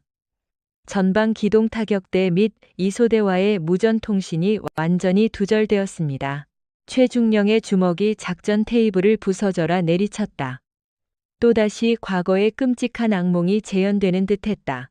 지휘관의 명령으로 사지로 내몰린 부하들이 아무런 화력 지원도 받지 못한 채 고립되어 비참하게 죽어가는 그 뼛속 시린 무력감. 최중령의 주름진 얼굴에 짙고 참담한 절망의 그림자가 드리웠다. 그 순간 지휘석 구석에 멍하니 앉아있던 박민석 대위가 자리에서 벌떡 일어났다. 그의 얼굴은 시체처럼 창백했지만 흔들리던 두 눈동자에는 기묘하고도 처절한 결의가 서려 있었다. 제가 가겠습니다. 뭐? 박대위, 제정신이야? 자네는 작전 장교야. 지금 전방은 완벽한 사지스디야. 통신망을 사수하겠다고, 죽어도 지켜내겠다고 강대위님께 제 입으로 약속했습니다. 전방 고지 후면에 전술 중계기를 설치하고 유선으로 화력 지원 좌표를 직접 따오겠습니다. 제가 지금 가지 않으면 타격대와 이소대 아이들은 오늘 밤 전멸합니다. 박민석은 대대장의 다급한 만류를 뿌리치고 30kg이 훌쩍 넘는 전술 통신 중계기 배낭과 예비 배터리 그리고 탄약통을 짐승처럼 짊어졌다. 엘리트 코스만을 밟아오며 단 한 번도 실전의 더러운 진흙탕에 발을 담가본 적 없던 그였다. 늘 강지원을 18시에 도망치는 여군이라 비웃으며 책상머리에서의 완벽함만을 추구했던 자신의 그 알량하고 오만했던 태도가 지금 전방에서 피 흘리며 고립된 전우들을 만들었다는 끔찍한 죄책감이 그의 등을 거칠게 떠밀고 있었다. 박대위는 쏟아지는 폭우를 뚫고 7번 능선을 향해 미친 듯이 내달렸다. 허벅지 근육이 비명을 지르고 폐가 찢어질 듯한 고통 속에서도 그는 걸음을 멈추지 않았다. 그러나 그가 교전 지역의 끄트머리, 피비린내와 화약 냄새가 진동하는 진흙투성이 참호선에 도달한 순간 그의 얄팍했던 이론적 용기는 산산조각이 나고 말았다. 쾅! 눈앞에서 적의 박격포탄이 장렬하며 부상자를 나르던 위생병의 상반신이 형체도 없이 날아갔다. 내장과 피가 뒤섞인 뜨거운 흙더미가 박대위의 얼굴과 군복에 질척하게 튀었다. 교범 속 활자로만 존재하던 사상자 발생이라는 건조한 단어가 살점이 찢겨나가고 피가 분수처럼 솟구치는 압도적인 시각적 공포로 둔갑해 그의 멱살을 쥐고 흔들었다. 총탄이 귓가를 스치며 소름 끼치는 파열음을 낼 때마다 그의 뇌는 차갑게 굳어버렸다. 수석 졸업의 타이틀, 화려한 작전 지식, 엘리트로서의 자부심은 이 원초적이고 야만적인 지옥 앞에서 쓰레기만도 못한 것이었다. 으아, 안 돼. 난 못해. 도저히 못하겠어. 박민석은 중계기 배낭의 무거운 무게를 이기지 못하고 진흙 바닥에 털썩 주저앉았다. 사방이 개방된 십자포화의 한가운데였다. 그는 무릎을 꿇은 채 진흙투성이인 양손으로 머리를 감싸 쥐고 어린아이처럼 울부짖었다. 총탄이 빗발치는 전장 한가운데서 공포가 그의 이성을 완전히 마비시켜버린 것이다. 박민석, 엎드려. 그때 탄창을 교체하며 방어선을 사수하던 피투성이의 강지원 대위가 엄폐물 너머에서 그를 발견했다. 지원의 예리한 전술적 시야에 박대위가 짊어진 통신 중계기가 가장 먼저 들어왔다. 저것이 있어야만 통신을 복구하고 포병의 지원 타격을 불러 이 지옥에서 아이들을 살려낼 수 있었다. 그리고 동시에 오만함의 껍데기가 무참히 벗겨진 채 공포에 질려 사시나무처럼 벌벌 떠는 나약한 한 인간의 바닥이 보였다. 지원은 일도의 망설임도 없었다. 이수아, 내 어모 사격. 지원은 안전한 엄폐물을 박차고 지옥의 한가운데로 뛰쳐나갔다. 빗발치는 총탄 사이로 그녀의 몸이 표범처럼 진흙탕을 가르며 미끄러졌다. 적의 기관총 사수가 홀로 튀어나온 지원을 발견하고 총구를 돌렸다. 투투투투투. 지원의 발밑으로 진흙이 무서운 속도로 튀어올랐다. 일어나 이 새끼야. 지원은 굳어버린 박대위에게 달려들어 그의 전술조끼 멱살을 거칠게 움켜쥐었다. 강 대위님, 저는 못합니다. 너무 무섭습니다. 입 닥치고 내 눈 똑바로 봐. 지원이 그의 뺨을 강하게 후려치며 포화 속에서 절규했다. 네가 살려야 할 내 새끼들이 저기 참호 속에서 팔다리가 잘린 채 피를 흘리고 있어. 넌 대한민국의 지휘관이다. 일어나. 지원은 옴짝달싹 못하는 박대위를 초인적인 힘으로 끌어당겨 안전한 참호 쪽으로 내던지듯 밀어냈다. 그리고 그녀가 자신의 몸을 방패 삼아 박대위의 등 뒤를 K레이로 어무하며 뒤로 물러서던 바로 그 찰나였다. 퍽, 둔탁하고 기분 나쁜, 살이 뚫리고 뼈가 부서지는 파열음. 지원의 몸이 보이지 않는 거대한 쇠망치에 얻어맞은 것처럼 허공으로 붕 떴다가 질척이는 진흙 위로 무참히 처박혔다. 적의 7.6 EMM 기관 총탄이 지원의 쇄골 아래 방탄복 틈새를 정확히 관통하며 그녀의 폐부를 찢어놓은 것이다. 대위님, 참호 안에서 그 참혹한 광경을 목격한 이수와 중위의 입에서 짐승의 단말마 같은 찢어지는 비명이 터져나왔다. 진흙과 핏물이 흥건하게 고인 폭탄 구덩이 속으로 지원과 박대위가 함께 굴러 떨어졌다. 박대위는 자신의 몸 위로 힘없이 무너져 내린 지원을 황급히 끌어안았다. 그녀의 가슴팍에서 쿨럭이는 끔찍한 소리와 함께 검붉은 피가 분수처럼 쏟아져 나와 박대위의 전투복을 순식간에 붉게 적셨다. 안 돼, 안 돼. 강대위님, 정신 차리십시오. 의무병. 박민석은 완전히 이성을 잃고 오열했다. 자신이 두려움에 빠져 진흙탕에 주저앉지 않았다면, 자신이 조금만 더 지휘관답게 용기를 냈다면 그녀가 이 치명적인 총탄을 대신 맞지 않았을 것이다. 여군이라서 약할 것이라며 칼퇴근하는 엄마라며 뒤에서 침을 튀기며 조롱했던 자신이 세상에서 가장 혐오스럽고 저주스러웠다. 눈물과 콧물이 범벅이 된 박대위에 덜덜 떨리는 두 손이 지원의 뚫린 가슴 부위를 미친 듯이 압박했지만 피는 손가락 사이를 비집고 끝없이 흘러내렸다. 울지 마라. 작전 장교. 지원의 창백한 입술 사이로 핏방울이 울컥거리며 흘러내렸다. 극심한 고통에 그녀의 몸이 경련하며 하얗게 질려갔지만 그녀의 눈빛만은 상처 입은 맹수처럼 형형하게 살아 빛나고 있었다. 지원은 피에 젖어 미끄러운 손을 뻗어 박대위의 등 뒤에 매달린 중계기 배낭에서 무전기 송수화기를 뜯어내듯 움켜쥐었다. 중계기, 전원 연결해. 포병 좌표, 불러줄 테니까. 대위님, 제발 말씀하지 마십시오. 피가 너무 많이 납니다. 멈추질 않습니다. 명령이다. 우리 애들 살려야지. 울 시간 없다. 지원의 흐려지는 시야 속으로 방독면 주머니 깊은 곳에 품어둔 딸 지민이의 환하게 웃는 사진이 스쳐 지나갔다. 매일 밤 18시 아이의 굳은 다리를 주무르며 남몰래 삼켜야 했던 수많은 눈물. 작전 중 전사한 남편의 차가운 관 앞에서 다시는 내 사람들을 잃지 않겠다고 다짐했던 피맺힌 맹세.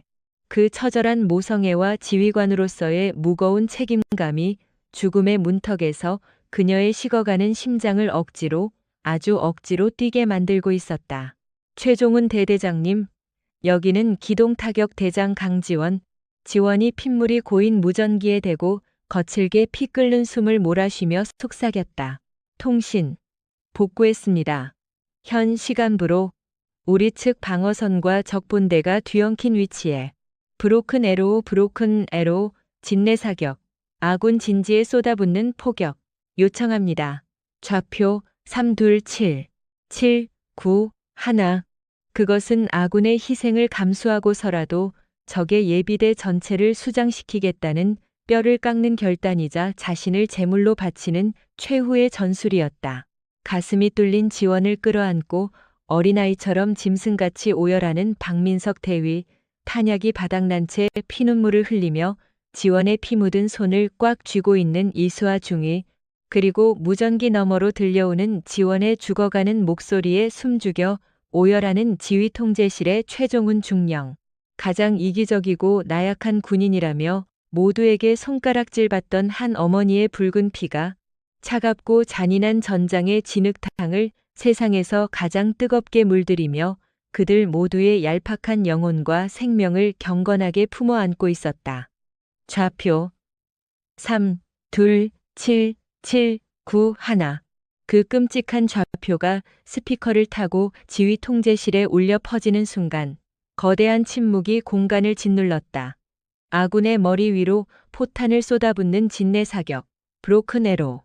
최중령의 주름진 얼굴이 파르르 떨렸다. 과거 사지에서 부하들을 잃어야만 했던 참혹한 기억이 그의 이성을 난도질하며 숨통을 조여왔다. 하지만 무전기 너머로 들려오는 강지원 대위의 숨소리는 핏물에 젖어 헐떡이면서도 그 어떤 장교의 보고보다 단호하고 이성적이었다. 대대장님, 시간이 없습니다. 적 예비대가 우리 측 참호선을 넘기 직전입니다. 때리십시오. 최중령은 두 눈을 질끈 감았다.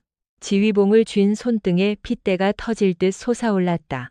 피가 날 정도로 입술을 깨문 그가 마침내 피토하듯 짐승의 으르렁거림 같은 명령을 내렸다. 전포대 타격 목표 3, 2, 7. 효력사 쏴라. 당장 쏴. 쾅. 쾅. 명령이 떨어지기가 무섭게 포병대의 155mm 고폭탄이 밤하늘을 찢고 날아와 진지 주변을 초토화하기 시작했다. 대지가 짐승처럼 비명을 지르며 뒤집혔고 쏟아져 들어오던 적의 파상 공세가 거대한 화염의 장벽 앞에 주춤했다. 박민석, 이수아, 진흙탕 속에서 피를 쏟아내던 지원이 가슴을 움켜쥔 채 자신의 위로 무너져 내려 오열하는 박대위를 거칠게 밀어냈다. 내 말 똑바로 들어. 적의 공세가 꺾인 지금이 유일한 후퇴 타이밍이다. 이수아 중이 남은 병력 추슬러서 7번 능선 후면으로 이탈해. 대위님, 같이 가셔야 합니다. 제가 업고 뛰겠습니다. 이수아 중위가 지원에 차갑게 식어가는 핏빛 손을 부여잡고 절규했다. 탄약이 바닥난 소대장의 앳된 얼굴은 화약과 핏물, 눈물로 참혹하게 엉망이 되어 있었다. 내 폐가 관통당했다. 움직이면 즉사해. 지원이 창백해진 고개를 가로저었다. 누군가는 남아서 포격 좌표를 계속 수정해야 해. 안 그러면 너희들 다 죽는다. 박민석 대위가 미친 사람처럼 고개를 저었다. 그의 눈동자는 극한의 죄책감과 참회로 산산조각이 나 있었다. 안 됩니다. 제가 남겠습니다. 제가 작전장교입니다. 제가 두려움에 빠져서 병신같이 굴지만 않았어도 대위님이 절 대신해서 이렇게. 박민석, 지원이 남은 모든 생명력을 쥐어짜 내 그를 호통쳤다. 입가로 검붉은 피가 울컥 쏟아졌지만 그녀의 눈빛은 비바람 속에서도 결코 무너지지 않는 거대한 산맥 같았다. 넌 대한민국의 작전장교다. 내 새끼들, 이 소대 아이들 단 한 명도 빠짐없이 무사히 복귀시키는 게 네가 지금 해야 할 유일한 작전이야. 내 목숨값 헛되게 만들면 지옥에서도 널 저주할 거다. 가라, 당장. 그것은 지휘관으로서의 언명인 동시에 자신을 희생해서라도 부하들을 살리겠다는 숭고한 유언이었다. 박대위는 피눈물을 삼키며 지원에게 떨리는 손으로 거수 경례를 올렸다. 그리고 이수와 중이와 함께 공포에 질려 떨고 있는 병사들을 일으켜 세워 빗발치는 포화를 뚫고 퇴각하기 시작했다. 하지만 사방에서 터지는 굉음과 살점을 찢는 파편, 그리고 자신들을 살리기 위해 지휘관을 사지에 두고 간다는 끔찍한 죄책감이 어린 병사들의 발걸음을 무겁게 짓누르고 있었다. 퇴각로 주변으로 적의 박격포탄이 떨어지자 공포에 질린 몇몇 병사들이 이탈 경로를 잃고 진흙탕에 주저앉아 귀를 막고 비명을 질렀다. 전장이 주는 원초적인 공포가 다시금 패닉을 불러일으키고 있었다. 그때였다. 전술 통신망에 열려있는 채널을 타고 지지직거리는 잡음 사이로 아주 작고 희미한 소리가 흘러나오기 시작했다. 엄마가 섬 그늘에 굴 따러 가면 지원이었다. 홀로 피투성이가 된 채 십자포화가 쏟아지는 구덩이 속에 남겨진 그녀가 무전기 송수화기를 입술에 댄 채 노래를 흥얼거리고 있었다. 매일 저녁 18시 총알같이 퇴근에 굳어가는 딸 지민이의 다리를 주무르며 불러주던 섬집 아기였다. 아기가 혼자 남아 집을 보다가 그것은 끔찍한 전장의 소음을 뚫고 퍼지는 세상에서 가장 숭고하고도 슬픈 진원곡이었다. 총상으로 폐가 찢어져 한 소절을 부를 때마다 핏방울이 튀고 기침이 섞여 나왔지만 그녀는 흔들림 없이 노래를 이어갔다. 무전기의 송신 버튼을 누른 채 노래를 부른다는 것은 곧 자신의 의식이 아직 끊어지지 않았으며 포격 유도를 위한 좌표 관측을 계속하고 있다는 필사적인 생존의 신호였다.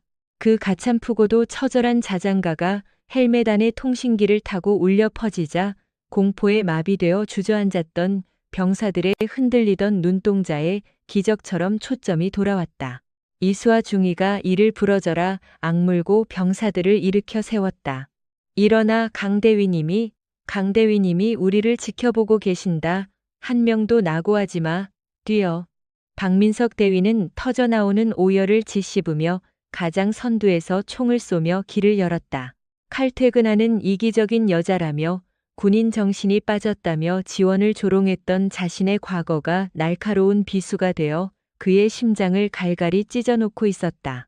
그 철벽처럼 차갑고 무뚝뚝했던 등 뒤에 혼자서 감내해야 했던 전쟁 같은 삶과 이토록 무거운 전후에 그리고 가늠조차 할 수 없는 거대한 모성애가 숨겨져 있었단 말인가? 박대위와 병사들은 지원의 핏빛 자장가를 심장 박동 삼아 그녀가 목숨으로 열어준 생명의 길을 향해 눈물을 흩뿌리며 맹수처럼 내달렸다.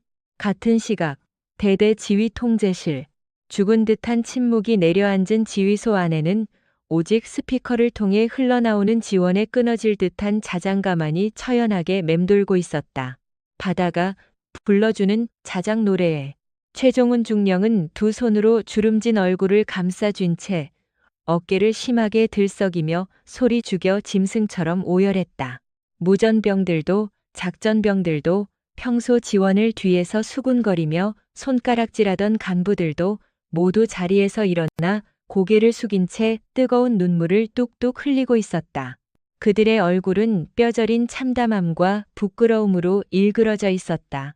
그녀가 매일 18시에 부대로부터 도망치듯 나섰던 것은 결코 군인으로서의 책임을 버린 것이 아니었다. 그녀는 그저 또 다른 참혹한 전장인 집으로 출근해 자신에게 남겨진 유일한 생명을 필사적으로 지켜내고 있었을 뿐이었다. 좌표, 수정, 3, 2, 7에서 북방으로 50m, 적보병, 다수 접근 중, 자장가 사이로 간헐적으로 들려오는 그녀의 좌표 수정은 생명이 꺼져가는 와중에도 소름 끼치도록 정확했다. 지원의 유도에 따라 쏟아지는 아군의 포탄이 후퇴하는 병력의 꼬리를 물고 쫓아오던 적들을 완벽하게 분쇄했다. 진흙 구덩이 속 쏟아지는 폭우를 맞는 지원의 시야가 점점 검게 물들어갔다. 살을 내는 듯한 추위와 뼈를 부수는 고통마저 서서히 아득해지고 있었다. 핏물이 고인 밤하늘 위로 작전 중 전사했던 남편의 다정한 미소와 휠체어에 앉아 자신을 향해 환하게 팔을 벌리는 딸 지민이의 모습이 환상처럼 겹쳐 보였다. 지민아, 우리 딸.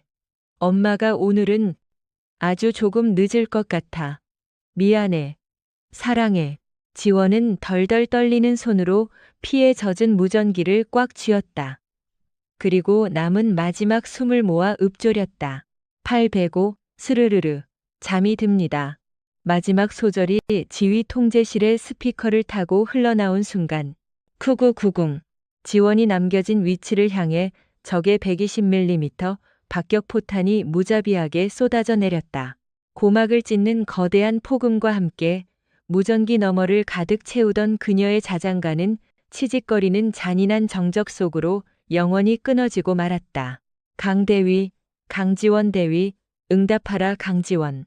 최중령의 피 끓는 절규가 지휘 통제실을 울렸지만 스피커에서는 더 이상 아무런 대답도 들려오지 않았다. 전장의 밤하늘 위로 비가 미친 듯이 쏟아져 내리고 있었다.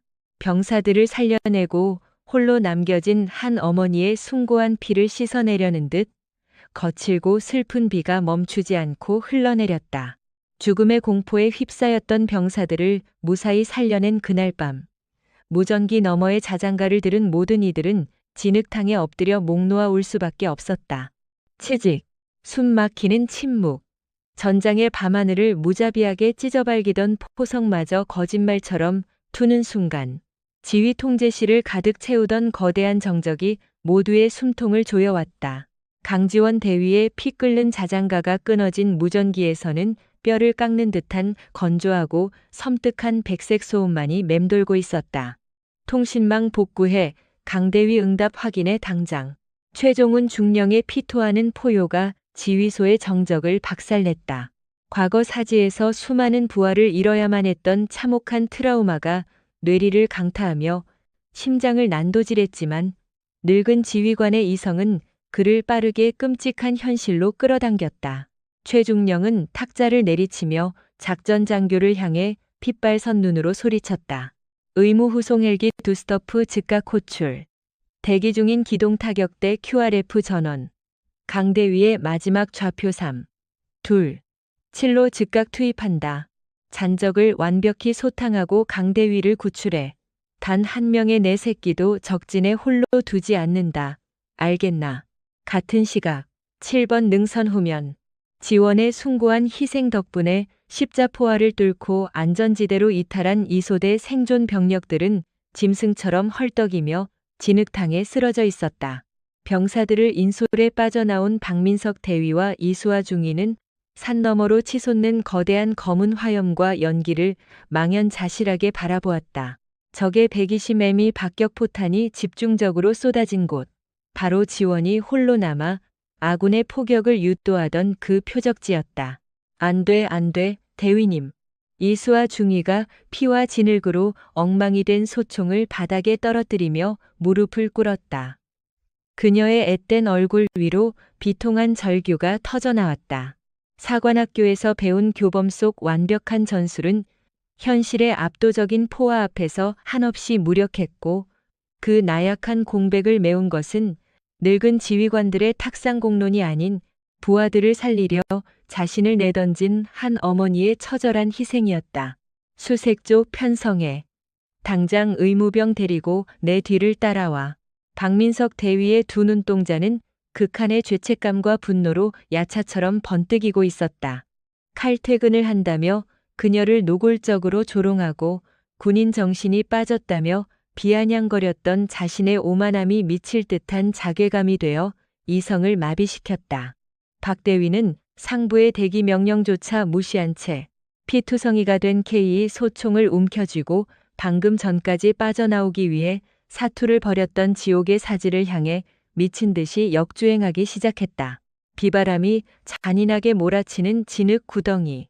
기동 타격대보다 먼저 사지에 도착한 박민석과 이수아의 눈앞에 펼쳐진 광경은 지옥 그 자체였다. 주변의 고목들은 폭압에 꺾여 성냥개비처럼 나뒹굴고 있었고 살점을 태우는 짙은 화약 냄새가 코를 찔렀다. 대위님, 강지원 대위님. 미친 사람처럼 파편과 흙더미를 맨손으로 파헤치던 박 대위의 손끝에 산산조각이 난 방탄 헬멧이 걸렸다. 그리고 그 아래 진흙과 핏물로 곤죽이 된 채 엎어져 있는 강지원 대위가 나타났다. 그녀의 오른손은 완전히 박살난 무전기의 송수화기를 사후경직이 온 것처럼 무섭도록 꽉 움켜쥐고 있었다.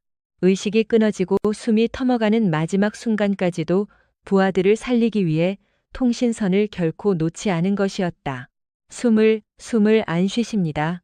지원의 창백한 목에 손가락을 대본 이수와 중위가 패닉에 빠져 절규했다. 비켜. 박대위가 이빨을 깨물며 달려들어 지원의 전투조끼를 거칠게 벗겨냈다. 우측 흉부.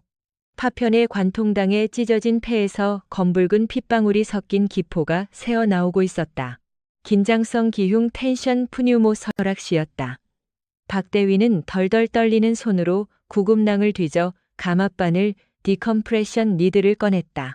내가 그 알량한 두려움에 빠져 병신같이 굴지만 않았어도, 내가 겉모습만 번지르르한 비겁자만 아니었어도, 자신을 평생 차람하던 전장에 대한 원초적 공포보다 눈앞에 이 위대한 동료를 영영 잃을지도 모른다는 끔찍한 공포가 억눌러왔던 그의 진심을 일깨웠다. 박대위는 속으로 피눈물을 삼키며 지원의 두 번째 갈비뼈 사이에 주저없이 바늘을 깊숙이 찔러 넣었다. 푸쉬익. 흉강에 갇혀있던 공기와 고인 피가 거칠게 빠져나오며 미동조차 없던 지원의 가슴이 기적처럼 미세하게 다시 오르내리기 시작했다. 살았습니다. 맥박이 돌아왔습니다. 그 순간 머리 위로 육중한 로터 소리가 폭우를 찢으며 쏟아져 내렸다. 최중령이 호출한 의무후송 헬기였다. 암흑 같은 밤하늘 위로 강렬하게 내리꽂히는 헬기의 탐조등 불빛은 지옥의 밑바닥에서 뻗어 내려온 유일한 구원의 밧줄과도 같았다. 몇 시간 뒤 국군 수도병원 중증 외상센터 수술실 앞. 차갑고 창백한 병원의 형광등 불빛 아래 진흙과 피로 범벅이 된 3명의 장교가 망령처럼 서 있었다. 최종훈 중령, 박민석 대위, 이수아 중이었다. 누구 하나 감히 입을 여는 사람이 없었다. 굳게 닫힌 수술실 문이 붉게 타오르는 수술 중 오피레팅이라는 글자만이 그들의 심장을 분초 단위로 난도질하며 피 말리는 침묵을 강요하고 있었다. 최종훈 중령은 피딱지가 앉은 두 손을 깍지 낀 채 핏발 선눈으로 차가운 타일 바닥을 응시했다. 과거 무리한 작전으로 수많은 부하를 잃었던 참혹한 망령이 다시금 그의 멱살을 틀어쥐었다. 지휘관으로서 생존 확률이 제로에 가까운 사지에 그녀를 홀로 남겨두어야만 했던 그 찰나의 결정. 그것은 군사교범상 완벽하게 이성적인 판단이었으나 도덕적으로는 평생 영혼을 갉아먹는 무기징역과도 같은 형벌이었다. 그는 자신의 양어깨를 짓누르는 무궁화 계급장의 무게보다 전우의 목숨이라는 보이지 않는 무게가 얼마나 끔찍하도록 무거운 것인지 다시금 뼈저리게 통감하며 소리 없이 입술을 깨물었다. 이수아 중위는 수술실 벽에 머리를 기댄 채 초점 없는 눈으로 눈물을 뚝뚝 흘리고 있었다. 그녀의 전투복 소매는 지원의 피로 뻣뻣하게 굳어 있었다. 피비린내 나는 참호 속 빗발치는 포탄을 뚫고 귓가를 울리던 그 가태프고도 처절했던 자장가. 죽음의 공포에 질려 주저앉았던 병사들을 일으켜 세운 것은 권총을 든 소대장의 호통이 아니라 기꺼이 자신을 희생제물로 바친 한 지휘관의 숭고한 모성애였다. 이중위는 전쟁의 잔인한 민낯 속에서 비로소 진정한 리더가 무엇인지 가슴 깊숙한 곳에 피로 아로새기고 있었다. 그리고 박민석 대위. 그는 수술실 앞 차가운 타일 바닥에 무릎을 꿇은 채 죽은 자의 피가 묻은 자신의 두 손을 멍하니 내려다보고 있었다. 아이 핑계나 대며 도망치는 이기적인 여자. 군인 정신이라고는 눈꼽만치도 없는 나약한 정보장교. 과거 그가 지원의 등 뒤에 대고 내뱉었던 오만하고 잔인한 조롱들이 이제는 예리한 메스가 되어 자신의 심장을 갈갈이 도려내고 있었다. 박대위의 눈에 비친 강지원 대위는 그저 약자였다. 하지만 현실은 정반대였다. 그의 엘리트주의와 공격적인 태도는 사실 전장이라는 거대한 공포 앞에서 실패할지도 모른다는 자신의 나약함을 감추기 위한 얄팍하고 비겁한 위장에 불과했다. 하지만 강지원은 달랐다. 남편을 전장에서 잃은 끔찍한 PTSD의 고통과 평생 휠체어에 의지해야 하는 장애를 가진 딸을 홀로 책임져야 하는 삶의 거대한 무게. 그 무시무시한 지옥의 한복판에서도 그녀는 결코 무너지지 않았다. 지원이 매일 저녁 18시 정각의 차가운 얼굴로 쫓기듯 부대를 나섰던 것은 군인으로서의 책임을 저버린 것이 아니었다. 그녀는 그저 매일 저녁 또 다른 참혹한 전장인 가족이라는 최전선으로 출근해 자신에게 남겨진 유일한 생명을 필사적으로 지켜내기 위해 피 튀기는 사투를 벌이고 있었을 뿐이었다. 그녀는 그 두 개의 전장 모두에서 단 한 번도 물러서지 않은 진짜 전사였다. 으아. 박대위의 짐승이 울부짖는 듯한 통곡이 적막한 병원 복도를 찢었다. 오만했던 과거의 자신에 대한 사무치는 혐오. 그리고 병사들과 자신을 살리기 위해 기꺼이 목숨을 던진 동료를 향한 뼈저린 참회였다. 그가 이마를 타일 바닥에 짓댔으며 피 토하듯 오열하자 이를 악물고 눈물을 삼키던 최중령의 주름진 눈에서도 이중위의 두 눈에서도 참았던 뜨거운 눈물이 둑이 터지듯 쏟아져 내렸다. 그때였다.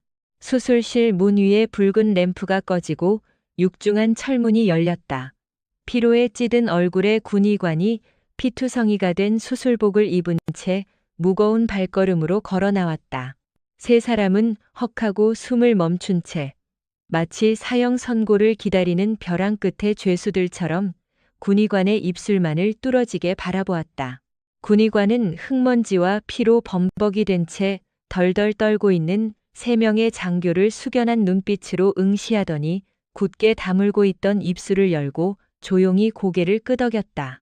관통된 우측 폐의 출혈을 간신히 잡았습니다. 이송 도중 2번의 심정지가 있었지만 기적적으로 버텨내셨습니다. 생명에는 지장이 없습니다. 그 한마디에 팽팽하게 당겨져 있던 침묵의 활시위가 마침내 끊어졌다. 감사합니다. 감사합니다. 선생님. 이수와 중위가 바닥에 털썩 주저앉으며 안도의 오열을 터뜨렸고 늙은 최종훈 중령은 두 손으로 주름진 얼굴을 꽉 감싸쥔 채 어깨를 격하게 들썩이며 통곡했다. 지휘관이라는 무거운 짐을 짊어지고 평생 감정을 죽여야만 했던 실전의 베테랑도 그 순간만큼은 아이처럼 엉엉 소리 내어 울었다. 박민석 대위는 바닥에 완전히 엎드린 채 주먹으로 바닥을 내리치며 목 놓아 울었다.